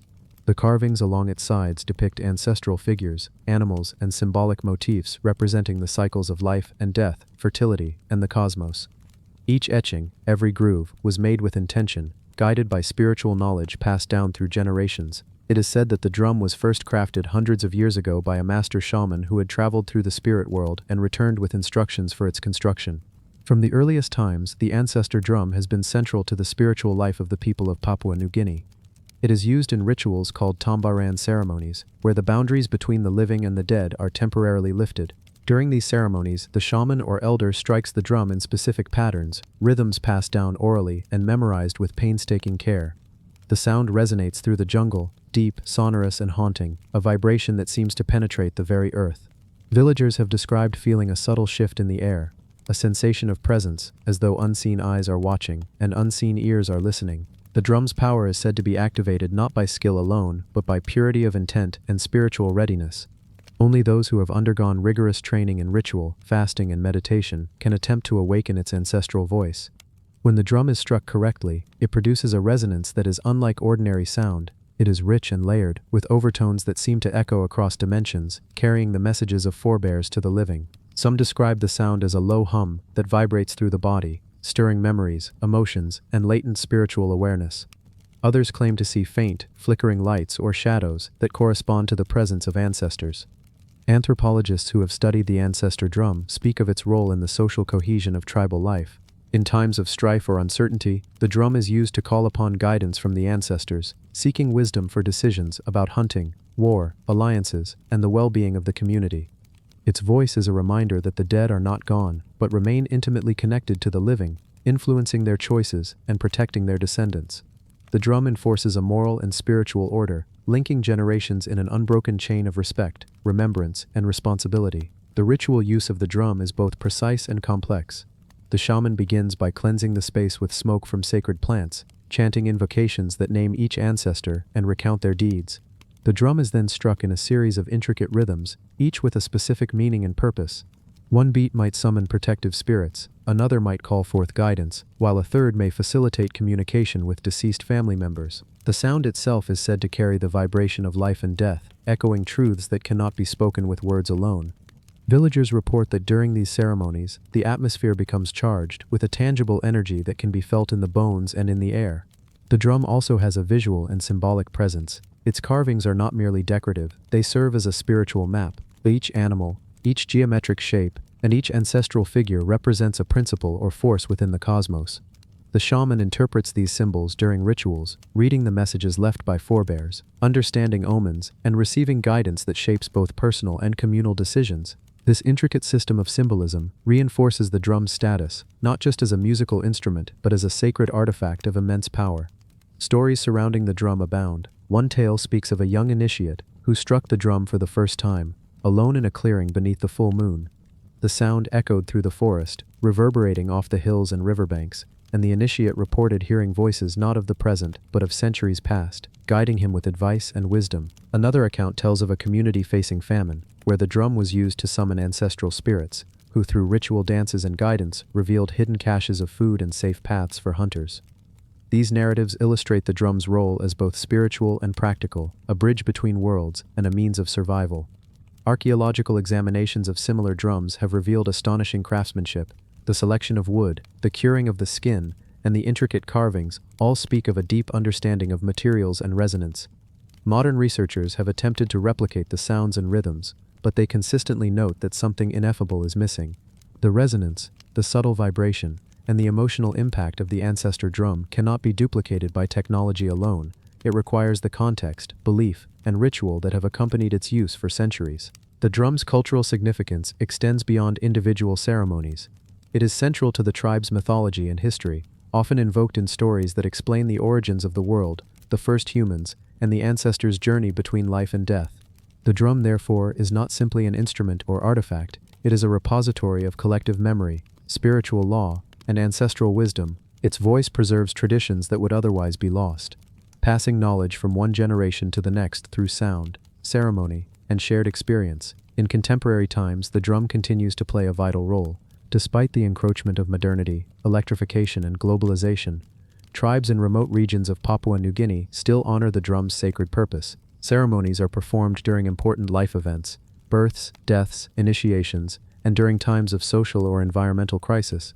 Scholars visiting these communities have been awed by the continuity of practice, noting that the drum retains its power, not merely as a cultural artifact, but as a living, breathing element of the spiritual life of the people. The drum's auditory impact is not merely symbolic, it has measurable effects on those who hear it. Anthropologists have documented changes in heart rate, blood pressure, and brainwave activity among participants in tamboran rituals. The drum's deep, resonant vibrations seem to synchronize with the human nervous system, inducing trance-like states that facilitate visions, dreamlike experiences, and profound emotional responses. This physiological component reinforces the perception that the drum calls to something beyond the ordinary, bridging the gap between the tangible and the metaphysical. Legends also speak of the drum's guardianship. Only select individuals are entrusted to maintain and play it. These custodians undergo rigorous training, both spiritual and practical, learning the history, symbolism, and correct techniques of striking the drum. Misuse of the drum is said to bring misfortune, illness, or spiritual imbalance, a testament to the community's reverence for its power. Through this careful stewardship, the drum has survived for centuries, its mysteries intact, continuing to whisper across time and space. The drum's design itself reflects a deep understanding of sound physics, long before formal study. The hollowed wood, the tensioned hide, and the carvings all contribute to its unique resonance. When struck, the drum produces multiple overtones that interact in complex ways, creating the perception of multiple voices or spirits speaking simultaneously. Listeners often describe the sensation as if the jungle itself is responding, the trees, wind, and rivers becoming part of the ritual soundscape, reinforcing the drum's role as a bridge between human, nature, and the supernatural. Beyond its ritualistic use, the drum has also influenced art, folklore, and communal identity. Songs, dances, and visual arts across generations have drawn inspiration from the rhythms and symbols of the ancestor drum. It represents continuity, resilience, and the human desire to maintain connection with those who came before. In this way, the drum is both a spiritual instrument and a cultural emblem, an anchor for memory and identity in a rapidly changing world. To encounter the drum that called the dead is to step into a world where sound, spirit, and history converge. Its deep, reverberating tones invite reflection on mortality, ancestry, and the unseen forces that shape human life. Its carved surfaces, and the care taken in its construction, tell of a civilization attuned to the sacredness of creation, to the cyclical nature of life and death, and to the profound power of sound to bridge worlds. Even today, anthropologists, musicians, and spiritual seekers who study the drum are struck by its power. They note that hearing it is an experience unlike any other, visceral, emotional, and transformative. It is not simply heard, it is felt, internalized, and experienced in a way that transcends ordinary perception. The ancestor drum reminds us that objects can hold more than material form. They can carry beliefs, histories, and energies that speak across generations. Ultimately, the drum that called the dead is a testament to human ingenuity, spiritual aspiration, and the enduring desire to connect with those who came before. It reminds us that sound can be sacred, that rhythm can be a pathway to the unseen, and that artifacts are not merely remnants of the past, but living conduits of culture, memory, and belief. Its resonant voice continues to echo through the jungles of Papua New Guinea, inviting all who encounter it to listen, to reflect, and to remember. In every strike, in every reverberation, the drum tells a story of life, death, and the spaces in between. It whispers of ancestors, of rituals, of the sacred bonds that unite generations. It is at once ancient and ever-present, a bridge across time, a reminder that some voices, once called, can never be silenced. The ancestor drum remains a symbol of continuity, mystery, and the power of human devotion. Through it, we understand that the past is not lost but vibrates in the present, a subtle, persistent force that shapes, guides, and inspires. In the jungles of Papua New Guinea, it waits silently, patiently, for the hands that are ready to awaken it, for the hearts that are prepared to listen, and for the minds that can comprehend its eternal call. The tower that waited for a king, perched upon the arid, windswept plains of Persia, in a landscape that stretches unbroken toward distant horizons, stands an enigmatic structure, known to locals as the Tower of Silence. This tower, austere and solemn, was designed not as a fortification nor a palace, but as a resting place for those whose presence had shaped the fabric of life. Leaders and kings who once commanded reverence and devotion. Unlike burial practices that hide the dead beneath stone and soil, the Tower of Silence was conceived to let the body return to the sky, the air, and the sun, in accordance with ancient Zoroastrian beliefs that considered earth and fire sacred and untouchable by decay. The tower that waited for a king carries an aura of waiting, of suspended time. Its stone walls, weathered by centuries of desert winds and the passage of countless seasons, are etched with marks of human hands, rituals, and devotion. Unlike other tombs and mausoleums, the tower is not ornate with gold or marble. Its beauty lies in its function, in the solemn geometry that elevates it above the earth, allowing the body to be entrusted back to nature in a ritual of ultimate trust and reverence. From a distance, it rises like a sentinel, silent yet commanding, a monument to both mortality and spiritual transcendence. Constructed in a circular plan, the tower is vast in scale, with concentric terraces rising tier by tier. At the summit, the open space was reserved for the interment of those of high stature, the kings, nobles, and distinguished leaders of their communities. The design ensures that the dead are exposed to the elements, the sun's purifying light, and the sky's vastness, so that scavenging birds may perform their role in the cycle of life, consuming the body and returning it to the natural world. This practice, both foreign and striking to modern sensibilities, reflects a profound philosophical and spiritual understanding of life, death, and the interconnectedness of all things. The tower's origin traces back over a millennium, its construction guided by religious imperatives that emphasized ritual purity. Zoroastrian priests, known as mobeds, oversaw the process, ensuring that each structure adhered to spiritual law and cosmic order. These priests, through meticulous attention and generations of knowledge, imparted meaning into every detail, from the height of each terrace to the width of the circular platforms. Every aspect of the tower's architecture was aligned with celestial patterns, seasons, and the trajectory of the sun, integrating human engineering with cosmological insight. Entering the precinct of the tower, one is immediately struck by the stillness. The wind whistles through the open terraces, carrying faint echoes of the past.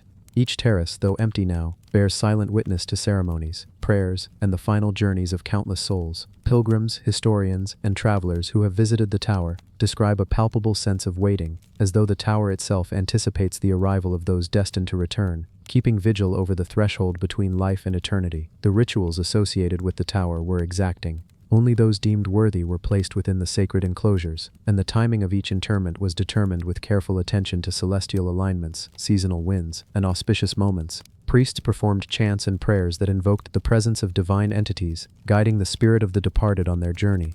The ceremony was not mournful, it was celebratory in its recognition of a life lived and a spirit returning to the heavens. Participants understood that death was a transition, not an end, and the tower served as the stage for this sacred passage. Archaeological studies and historical records reveal that the tower's design also incorporated a deep understanding of environmental and biological processes. By elevating the deceased above the ground, decay was prevented from contaminating the sacred soil, in harmony with Zoroastrian tenets.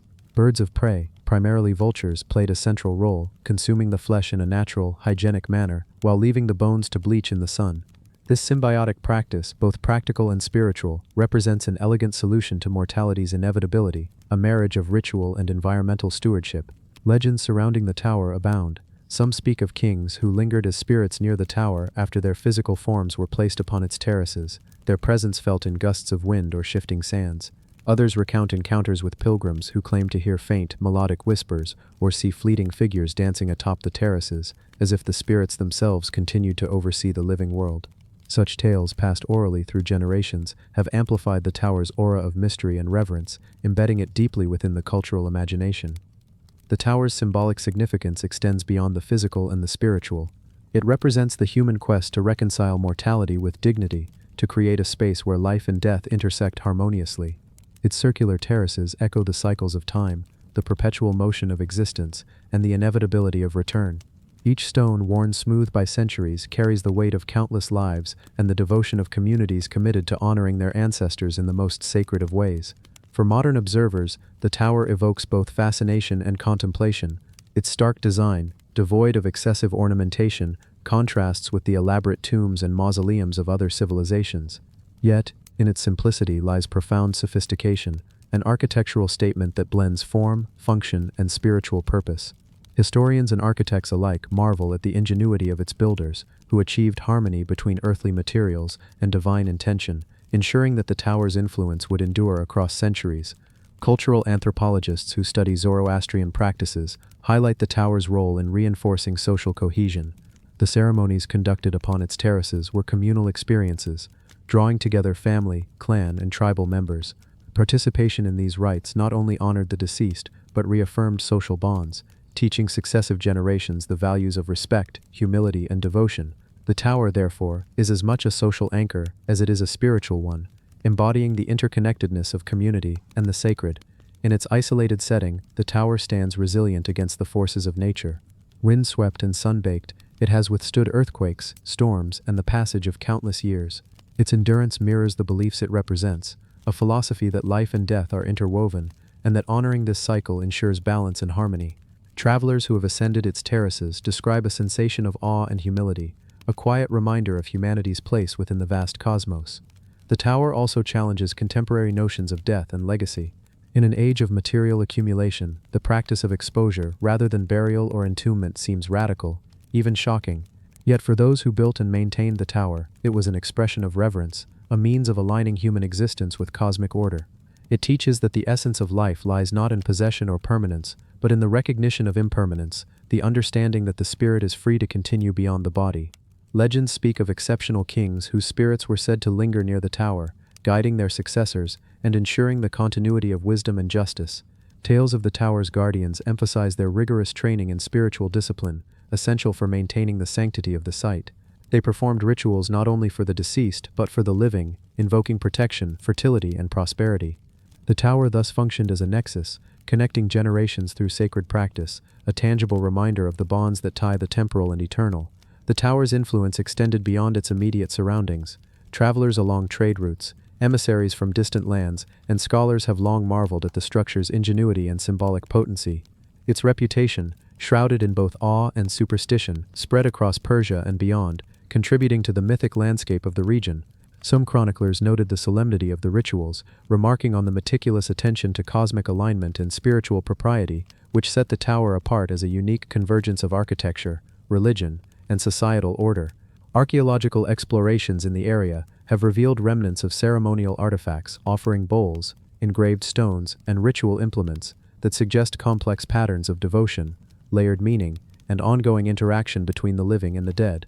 These artifacts provide insight into the elaborate systems of knowledge, cosmology, and ritual practice that underpin the tower's use, affirming its status as more than a mere tomb, but a living testament to the culture that built it. The tower that waited for a king is ultimately a meditation on human mortality, spirituality, and the pursuit of harmony with the universe.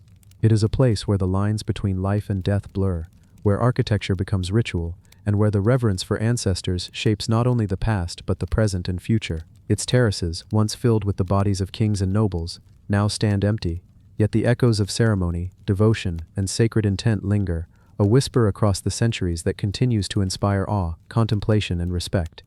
To stand before the tower is to confront the inevitability of death and the enduring power of ritual. It is to witness the manifestation of a philosophy that transcends time, placing the human spirit within a larger cosmic framework. The tower endures not merely as stone and mortar, but as a living symbol of devotion, continuity, and the profound understanding that the passage from life to death is not an ending, but a transformation.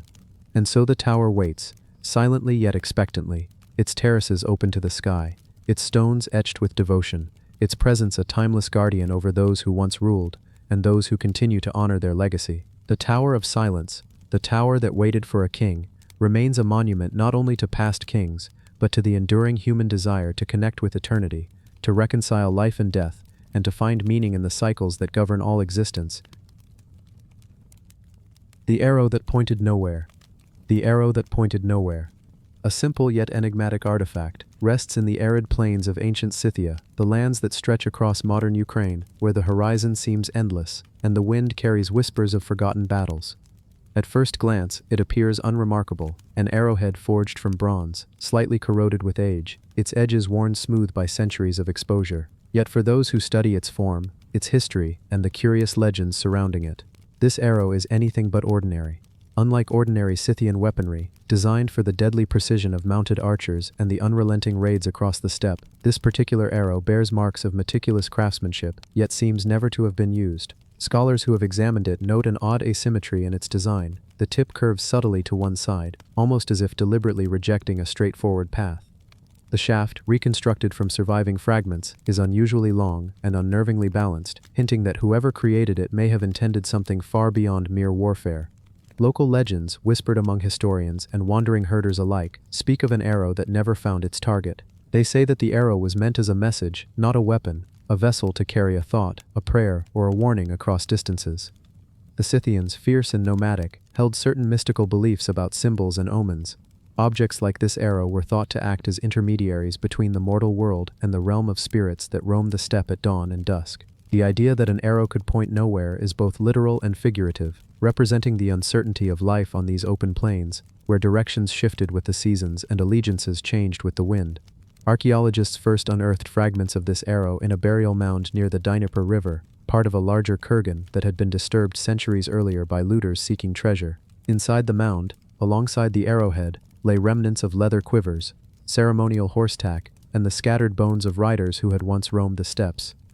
Initial excavation notes mention the arrow as unusual, almost ignored, yet those with a deeper understanding of Scythian culture recognized immediately its significance. When studied in laboratories, the metal composition revealed a mixture of copper and tin, common in Scythian metallurgy, yet the alloy contained trace amounts of rare elements, likely sourced from distant regions, proof of extensive trade networks, or perhaps the desire of the artisan to infuse the arrow with a symbolic resonance beyond its immediate use.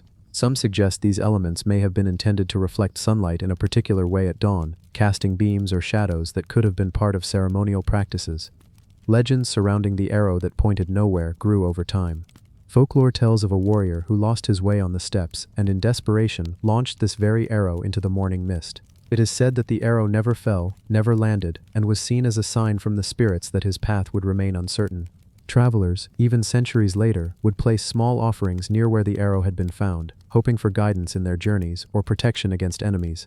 Modern historians have attempted to decode its purpose, drawing parallels to other Scythian artifacts that combined practical and symbolic functions. The Scythians were not merely raiders, they were keen observers of the natural and spiritual world.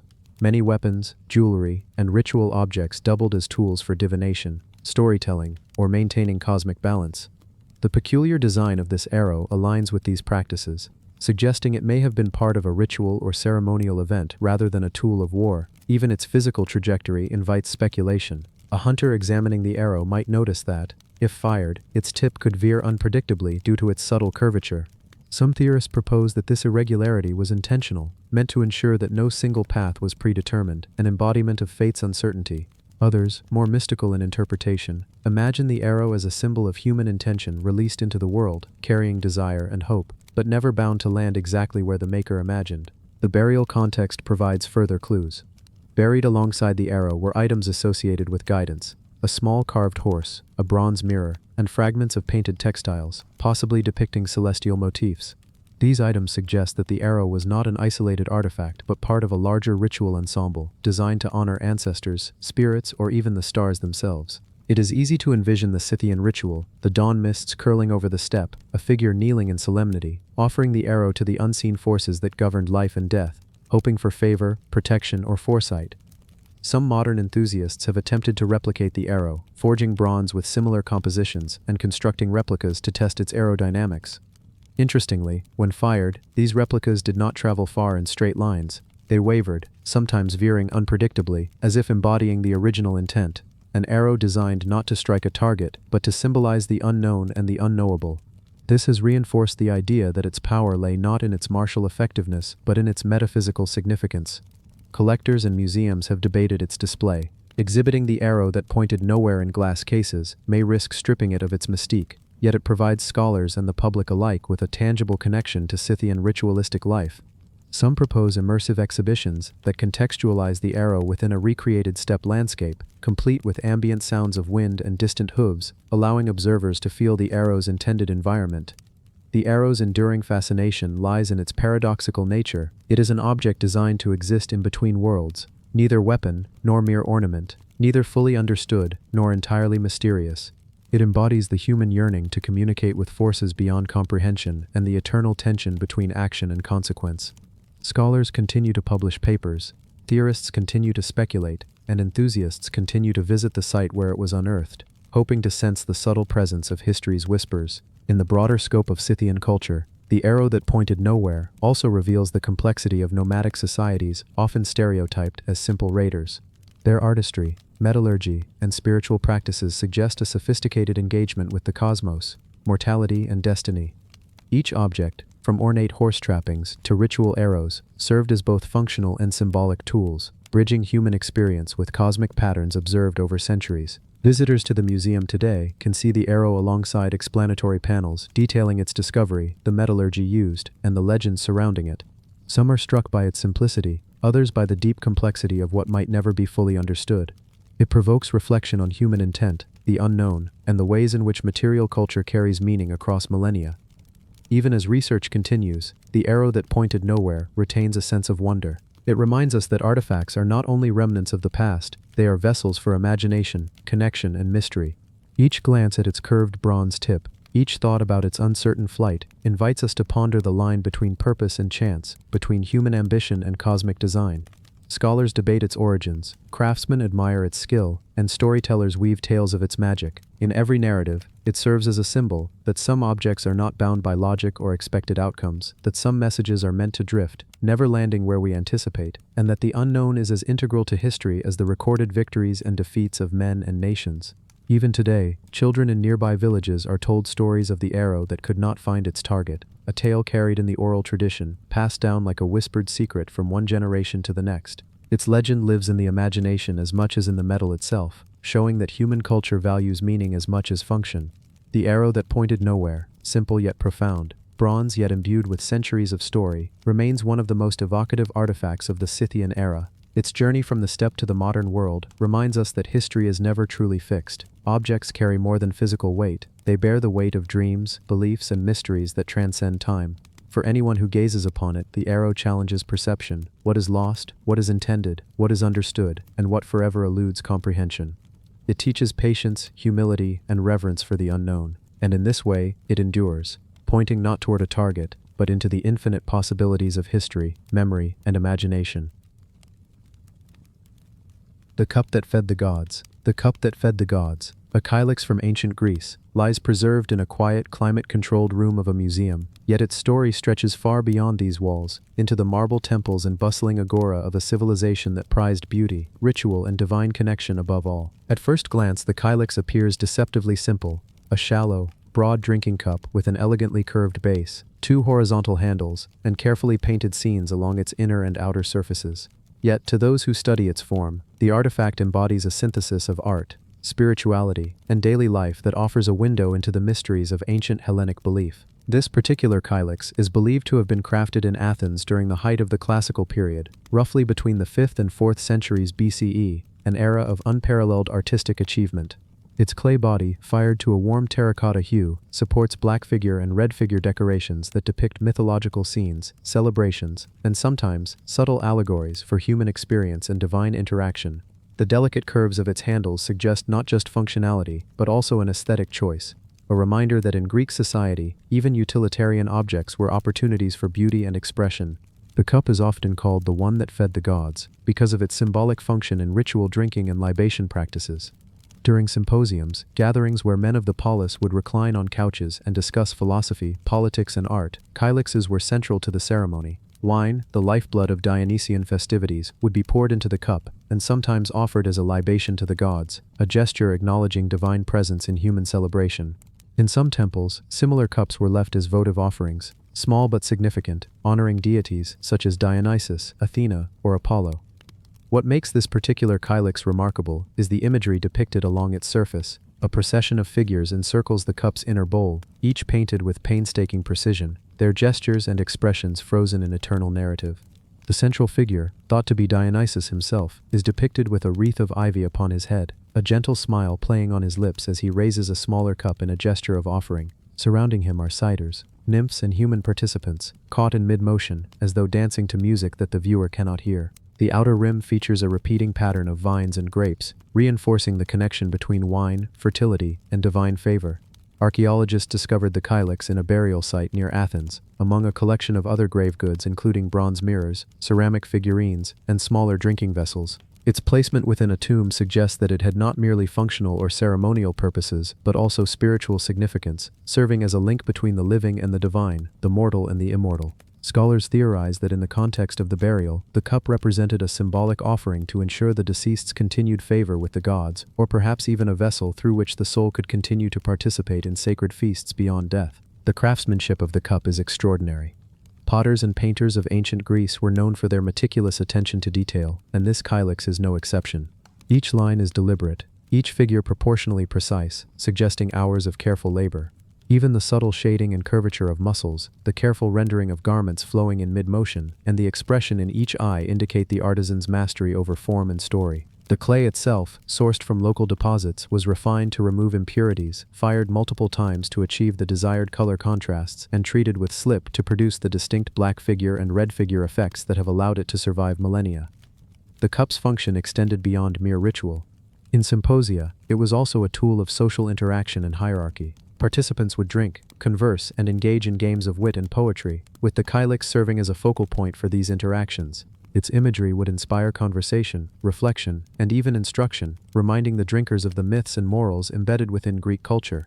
In this sense, the cup was both a practical object and a medium of education and cultural continuity, bridging the gap between entertainment, instruction, and sacred practice. Modern researchers have conducted chemical analyses on residue found within the cup, revealing traces of fermented wine, herbs, and perhaps even honey substances consistent with ancient Greek libation practices. This tangible evidence confirms the kylix's active role in daily and ritual life, bridging the gap between the historical record and lived experience. Imagine the hands that once held this cup, lifting it in salute to gods unseen, their voices raised in song or conversation, the faint aroma of wine and herbs mingling with the incense and sounds of a city alive with devotion and discussion.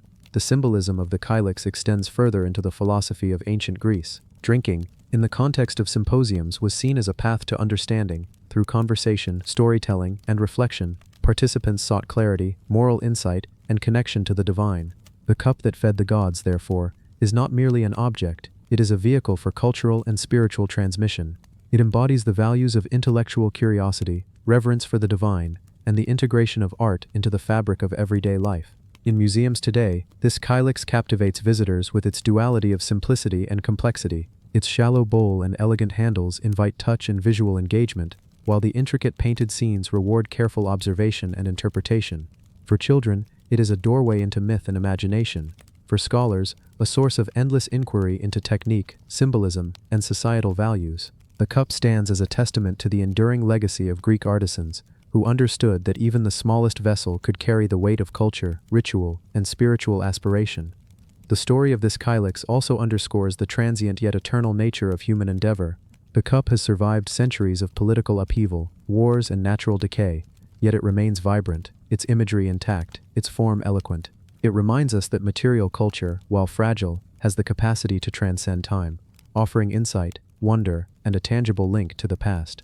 Scholars continue to debate minor details, whether the specific depictions relate to local myths or pan-Hellenic stories, whether the vessel was part of daily use or exclusively ceremonial, or even the identity of the artisan whose hands shaped the clay and painted the figures. Yet these questions enhance rather than diminish its allure, creating a sense of living mystery that continues to captivate and inspire. The kylix also speaks to the human desire for connection across realms, between mortal and divine, past and present, artist and observer. Every curve, every painted figure, and every remaining fragment of pigment is a reminder that art is both an expression of individual creativity and a bridge to shared cultural identity. Visitors who study the cup can almost hear the echoes of laughter and song from the symposiums of ancient Athens, the gentle clink of cups, and the reverent murmur of prayers offered to the gods. Even in modern times, the kylix has inspired artists, designers, and storytellers. Its influence is evident in contemporary ceramic art, stage productions, and even literature exploring Greek myth and ritual. It represents the continuity of human fascination with the sacred, the social, and the beautiful, a physical manifestation of the eternal interplay between form, function, and meaning. In conclusion, the cup that fed the gods is not just a vessel, it is a convergence of history, mythology, ritual, artistry, and social practice. It invites reflection, evokes imagination, and bridges millennia, connecting us with the thoughts, beliefs, and hands of those who lived, celebrated, and worshipped in the world of classical Greece. Each glance at its painted figures, each imagining of wine poured in honor of Dionysus, reminds us that objects are never mere objects, they carry stories, wisdom, and the subtle, enduring magic of human creativity. The chain that bound no prisoner. Beneath the shadowed arches of ancient Rome, where marble pillars rise like frozen sentinels, and the air carries the echoes of centuries past, there exists an artifact both unassuming and profoundly symbolic. Its form is simple, a chain, forged from cold iron, links joined with deliberate precision, but its significance resonates far beyond its physical weight. This was no ordinary chain, no tool of confinement meant to subjugate the weak or punish the guilty. Instead, it embodies paradox, a binding without imprisonment, a restraint that paradoxically frees the spirit while remaining tethered to history. The chain's origins are entwined with the life and legacy of St. Paul, a figure whose journeys across the ancient world shaped the philosophical and spiritual landscape of the era. Though tradition often speaks of chains as instruments of captivity, this particular ironwork carries a story of endurance, faith, and miraculous liberation. Each link, hammered by skilled hands, holds not only the strength of iron, but the weight of belief, of devotion, and of countless hands that have touched it across centuries. Pilgrims and devotees approached it not with fear, but with reverence, seeking a tangible connection to the saint whose writings and travels transformed entire cultures. The chain itself bears the marks of time, small nicks, uneven surfaces, and the subtle patina of rust that hints at centuries of existence. Yet these imperfections only enhance its aura, revealing the life it has witnessed. Every festival, procession, and whispered prayer in its presence adds another invisible layer to its story. As if the chain silently absorbs the collective faith of generations. Scholars who study it are drawn not only to its metallurgy, but to its symbolism, pondering how a mere object can encapsulate both restriction and liberation simultaneously. This paradox is reflected in the rituals surrounding the chain. Though it was never intended to imprison a physical body, the faithful were invited to consider how it might bind the soul, not through coercion, but through devotion, discipline, and introspection. St. Paul's letters speak of spiritual bondage and freedom, a duality mirrored in the chain itself. Holding it, touching it, or even gazing upon it, becomes an act of meditation, an acknowledgement of the tensions between earthly constraints and spiritual emancipation. The chain, in this sense, transcends its material form, becoming a tool for reflection and moral grounding. Its journey to Rome is equally remarkable. Forged perhaps in a distant workshop and transported through perilous trade routes, it arrived in the heart of the empire at a time when Christianity was beginning to flourish despite opposition.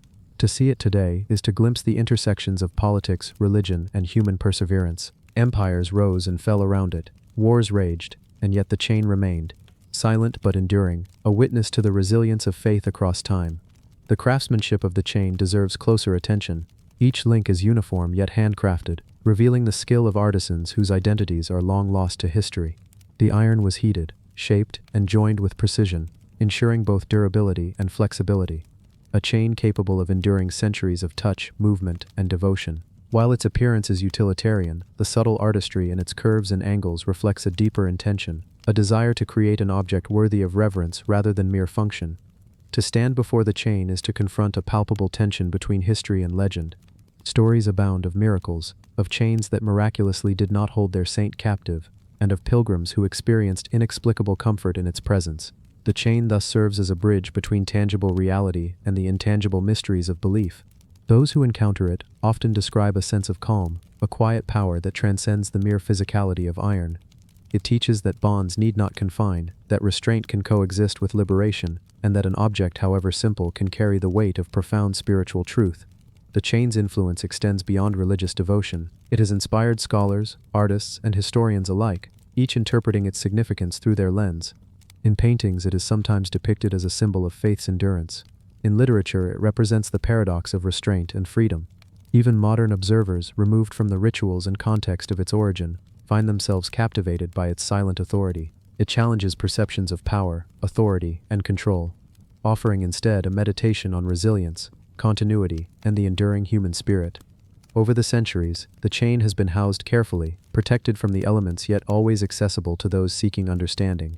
In Rome, it resides within a sacred context, surrounded by relics and architectural marvels that together narrate the story of an empire and a faith rising amidst trials. Visitors often linger, hands hovering near the cold metal, reflecting on the countless lives that intersected with this simple yet profound object.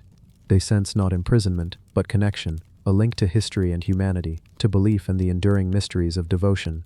The chain exemplifies how even the most unassuming artifacts can hold immense narrative power. It is more than iron links, it is a vessel for stories, for faith, for human contemplation. In an age when objects are often valued for their aesthetic or material worth alone, this chain reminds us that the true weight of a relic lies in the intangible stories it carries, the generations it has touched, and the ideas it continues to inspire. Every glance at the chain prompts reflection on dualities, freedom and captivity, mortality and eternity, the earthly and the divine. It embodies the paradox of existence, teaching that strength is not always demonstrated by physical power, but by endurance, faith, and the quiet resilience of those who have come before. In the stillness surrounding it, one can almost hear echoes of ancient prayers, the footsteps of pilgrims, and the murmur of history itself, quietly bound in each iron link. Through its silent presence, the chain continues to educate, inspire, and challenge. It is a relic that does not boast with grandeur, but commands attention with depth. Those who approach it are invited to consider their own bonds, what restrains them, what liberates them, and how history, faith, and human intention intersect in the most unlikely forms. In every link there is a story, in every curve, a lesson, and in the cold, enduring iron, a connection across time, culture, and spirit that is as compelling today as it was in the age of its origin. It is a reminder that objects, no matter how simple in appearance, can transcend their physicality to become vessels of memory, philosophy, and faith. This chain, though silent, speaks volumes about resilience, devotion, and the enduring power of human belief, an enduring symbol of how history and spirit intertwine across the centuries. The chalice that caught moonlight.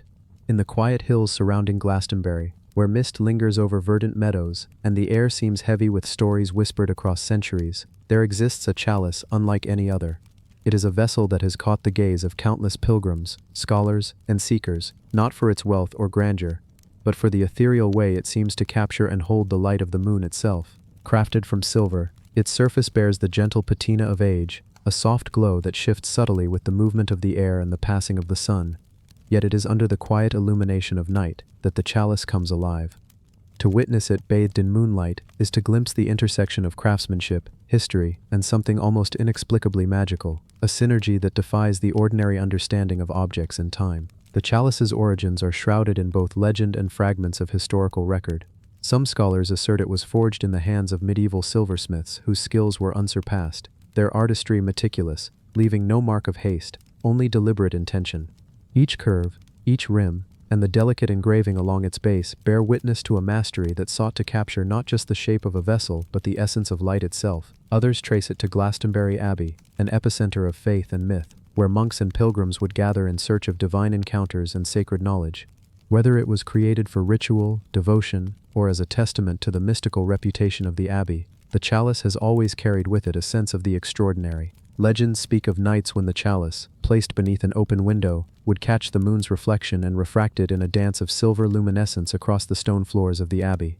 Witnesses, both devout and curious, have described the light as almost liquid, flowing like a river that bends and curves within the confines of the vessel, pooling at the edges in a way that seems impossible for an object of rigid metal. It was said that those who gazed into this moonlight could feel themselves transported, if only for a moment, into a space where earthly concerns seemed distant, and the universe, vast and silent, could be contemplated in its full depth. Pilgrims wrote of the sensation in letters and diaries, recounting how they felt both weightless and grounded, as though the chalice connected the mortal with the eternal through the simple medium of reflected light. Yet the chalice was never merely a tool for admiration or awe. It served as a focal point for ritual, a vessel that held liquids meant to embody spiritual intention. Whether wine, water, or other consecrated substances, what it contained seemed to resonate with the metal itself, the silver responding to its contents in subtle shifts of hue and glow. Alchemists and mystics studied it, noting how the chalice appeared to harmonize with natural energies, amplifying or reflecting them in ways that suggested the hand of deliberate design, whether by human or by some unseen guidance of the cosmos. They observed that under moonlight, the chalice's surface would capture not only visual luminescence, but something akin to resonance, an intangible energy that vibrated through the stone floor and the bones of those who stood nearby. The chalice's craftsmanship tells a story of both artistry and ingenuity.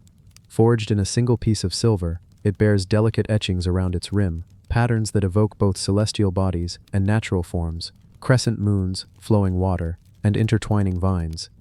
These details are not merely decorative, they were intended to interact with light, enhancing the vessel's unique ability to catch the moon. The silversmiths of the time possessed not only skill with their hands, but an understanding of the natural world and the celestial mechanics above.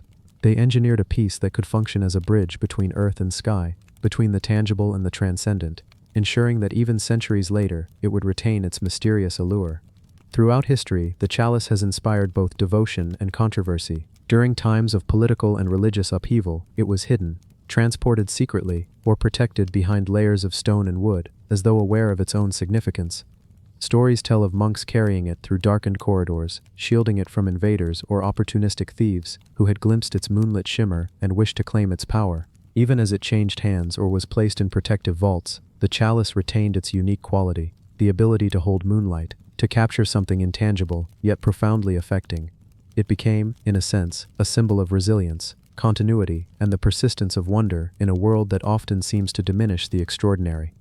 Those who encountered the chalice often reported experiences that could not be easily explained. Some spoke of vivid dreams where they were transported to Glastonbury's hills themselves, where the moon hung low and luminous in the sky, and the chalice floated upon the earth, reflecting not only light but the deep currents of memory and history.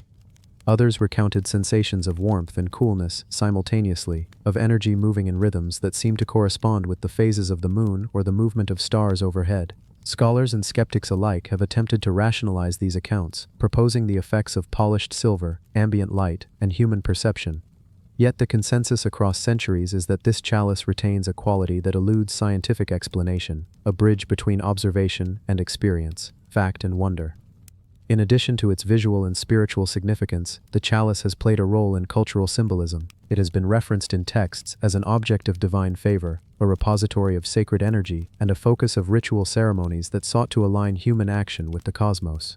Artisans inspired by its form replicated elements of its design in other sacred objects, weaving motifs of moonlight, reflection, and fluidity into their own works. Even in contemporary times, it continues to be a subject of fascination, with photographers, historians, and spiritual seekers drawn to the quiet allure of its reflective surface and the centuries of stories embedded in its silver curves.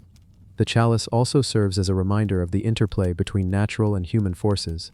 Its ability to catch moonlight is not solely a function of material or craftsmanship, but a delicate balance between environment, design, and observation. The positioning of the abbey, the angles of windows, and the reflective qualities of the surrounding architecture all contribute to the phenomenon that has been admired for generations. It exemplifies how human ingenuity can harness natural forces to evoke emotion, contemplation, and reverence, creating objects that transcend utility and become vessels of wonder. Over the centuries, countless hands have held the chalice, and each touch has added to its aura. Monks, pilgrims, scholars, and even skeptics, in their curiosity, have contributed to the layering of history that makes it so remarkable. Every fingerprint, every slight indentation, and every polishing mark is a testament to the continuum of human engagement with the sacred and the extraordinary. To approach the chalice is to become part of that continuum, to feel the pulse of centuries that have passed while remaining anchored in the present moment. Perhaps the most enduring aspect of the chalice is the way it inspires reflection on time, mortality, and the cosmos. To watch moonlight dance upon its silver surface is to contemplate cycles of the moon, of life, of history itself. It embodies a form of temporal alchemy, turning moments into memory, light into narrative, and human observation into connection. Those who meditate on its form often emerge with a renewed sense of the profound interconnections between themselves, the past, and the universe, realizing that some objects are more than mere artifacts. They are lenses through which we can perceive the deeper mysteries of existence. In this way, the chalice of Glastonbury continues to hold a unique place in human imagination and devotion. It is at once ordinary, a vessel shaped from silver, and extraordinary, a medium that captures the intangible and manifests it in a form both visible and ineffable. To witness it in the quiet hours of night, under the serene glow of moonlight, is to step into a world where history, craftsmanship, and the cosmos converge, creating a moment of contemplation and awe that transcends ordinary perception. Even in the modern age, where technology and science dominate, the chalice reminds us that wonder is not lost, that beauty and mystery persist in forms we may overlook. It is a testament to human creativity, the desire to capture something fleeting and eternal simultaneously, and the enduring fascination we hold for objects that bridge the tangible and the transcendent. To hold, observe, or even simply stand in its presence is to engage in a centuries-long conversation about light, faith, artistry, and the human yearning to touch the sublime. And so, as the moon arcs across the Glastonbury sky, spilling silver upon the hills, the chalice remains, patiently waiting, catching the light and reflecting it back to those who approach with reverence, curiosity, and wonder. It speaks without words, teaches without a voice, and inspires without effort, a testament to the extraordinary power that a single, carefully crafted object can hold across time and space. In its quiet, luminous presence, one is reminded that history is not merely a series of events, but a living continuum, filled with objects that silently witness, reflect, and sometimes, if we are attentive, illuminate the deepest truths of the human experience. As centuries passed, the chalice's presence continued to ripple through the lives of those who encountered it, each generation finding new layers of meaning in its silver contours. The monks of Glastonbury Abbey, devout and meticulous, took great care to ensure that the vessel remained in alignment with the rhythms of the natural world. Windows were positioned so that moonlight could enter at precise angles, corridors were cleared to allow for unobstructed reflection, and nightly rituals incorporated the chalice as both focus and mirror of spiritual energy. It became clear that this was not merely a cup to be held or admired, but a conduit through which the intangible faith, intention, and cosmic resonance could flow. Pilgrims described the experience of standing before the chalice with an intimacy that bordered on transcendence. Some recounted the sensation of being lifted out of their own bodies, as if the reflected moonlight had the power to separate spirit from matter, guiding it to a higher plane of perception. Others experienced a profound stillness, a quiet that was not silence alone, but a fullness, a presence that seemed to permeate the room and resonate within their very bones. Letters and diaries preserved these testimonies, sometimes written with trembling hands, as if the very act of description might diminish the phenomena they had witnessed. And yet, the chalice endured, its presence undiminished by attempts to confine, categorize, or explain it.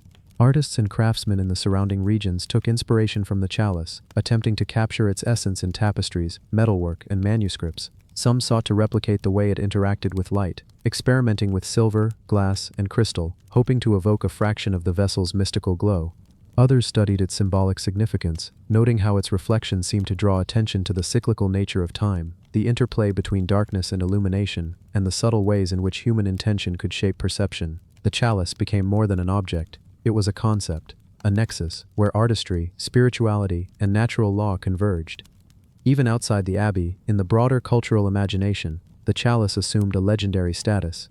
Poets invoked it as a symbol of purity and revelation, comparing its moonlit radiance to moments of insight that illuminate the mind and heart. Philosophers contemplated the chalice as an allegory for human understanding, suggesting that just as the vessel captured moonlight, so too could the human spirit capture fleeting glimpses of truth, beauty, and the infinite.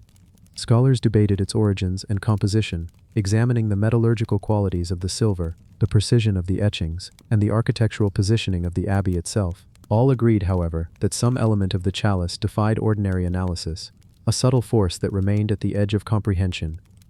The chalice's journey was not without danger.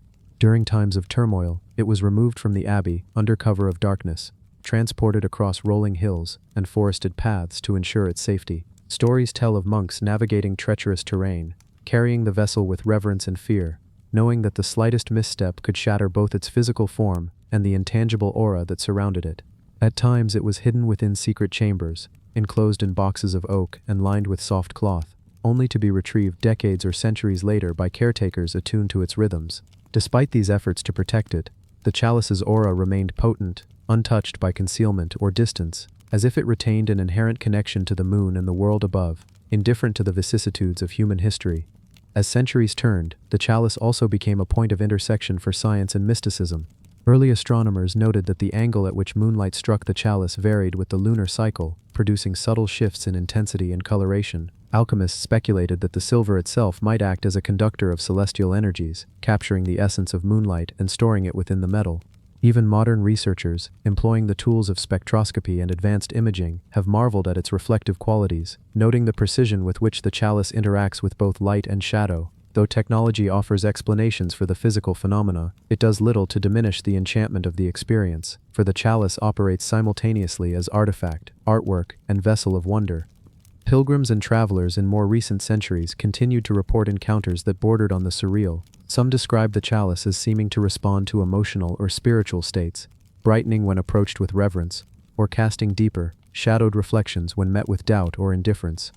Others claimed that in certain moments they could perceive movement within the reflected light itself, subtle ripples that suggested the presence of unseen forces or the memory of centuries of devotion. Artists attempted to capture this dynamism in sketches and paintings, but none could truly replicate the interplay of illumination, shadow, and energy that the chalice embodied. Its power remained in the experience, intimate and fleeting, yet profoundly resonant. Even in contemporary times, the chalice has been preserved with meticulous care, displayed in environments designed to honor both its material integrity and its mystical significance. Curators arrange lighting and placement to ensure that the vessel retains its ability to interact with moonlight, while historians and spiritual scholars continue to study its provenance, material, and symbolic resonance. The chalice is no longer merely a relic of the medieval abbey, it has become a bridge connecting centuries, a tangible point where past and present, human effort and natural forces converge. Stories surrounding the chalice also emphasize the human desire to understand, to find meaning in objects that surpass their material composition. Monks and pilgrims, scientists and artists, all have sought to capture its essence, whether through ritual, observation, or interpretation. The chalice invites reflection on the limits of perception, suggesting that some truths are not found solely through study or analysis, but through direct engagement, through the act of witnessing and contemplating something that seems to contain more than it appears. It is a lesson in patience, attentiveness, and humility, reminding us that not all knowledge can be reduced to formula or equation.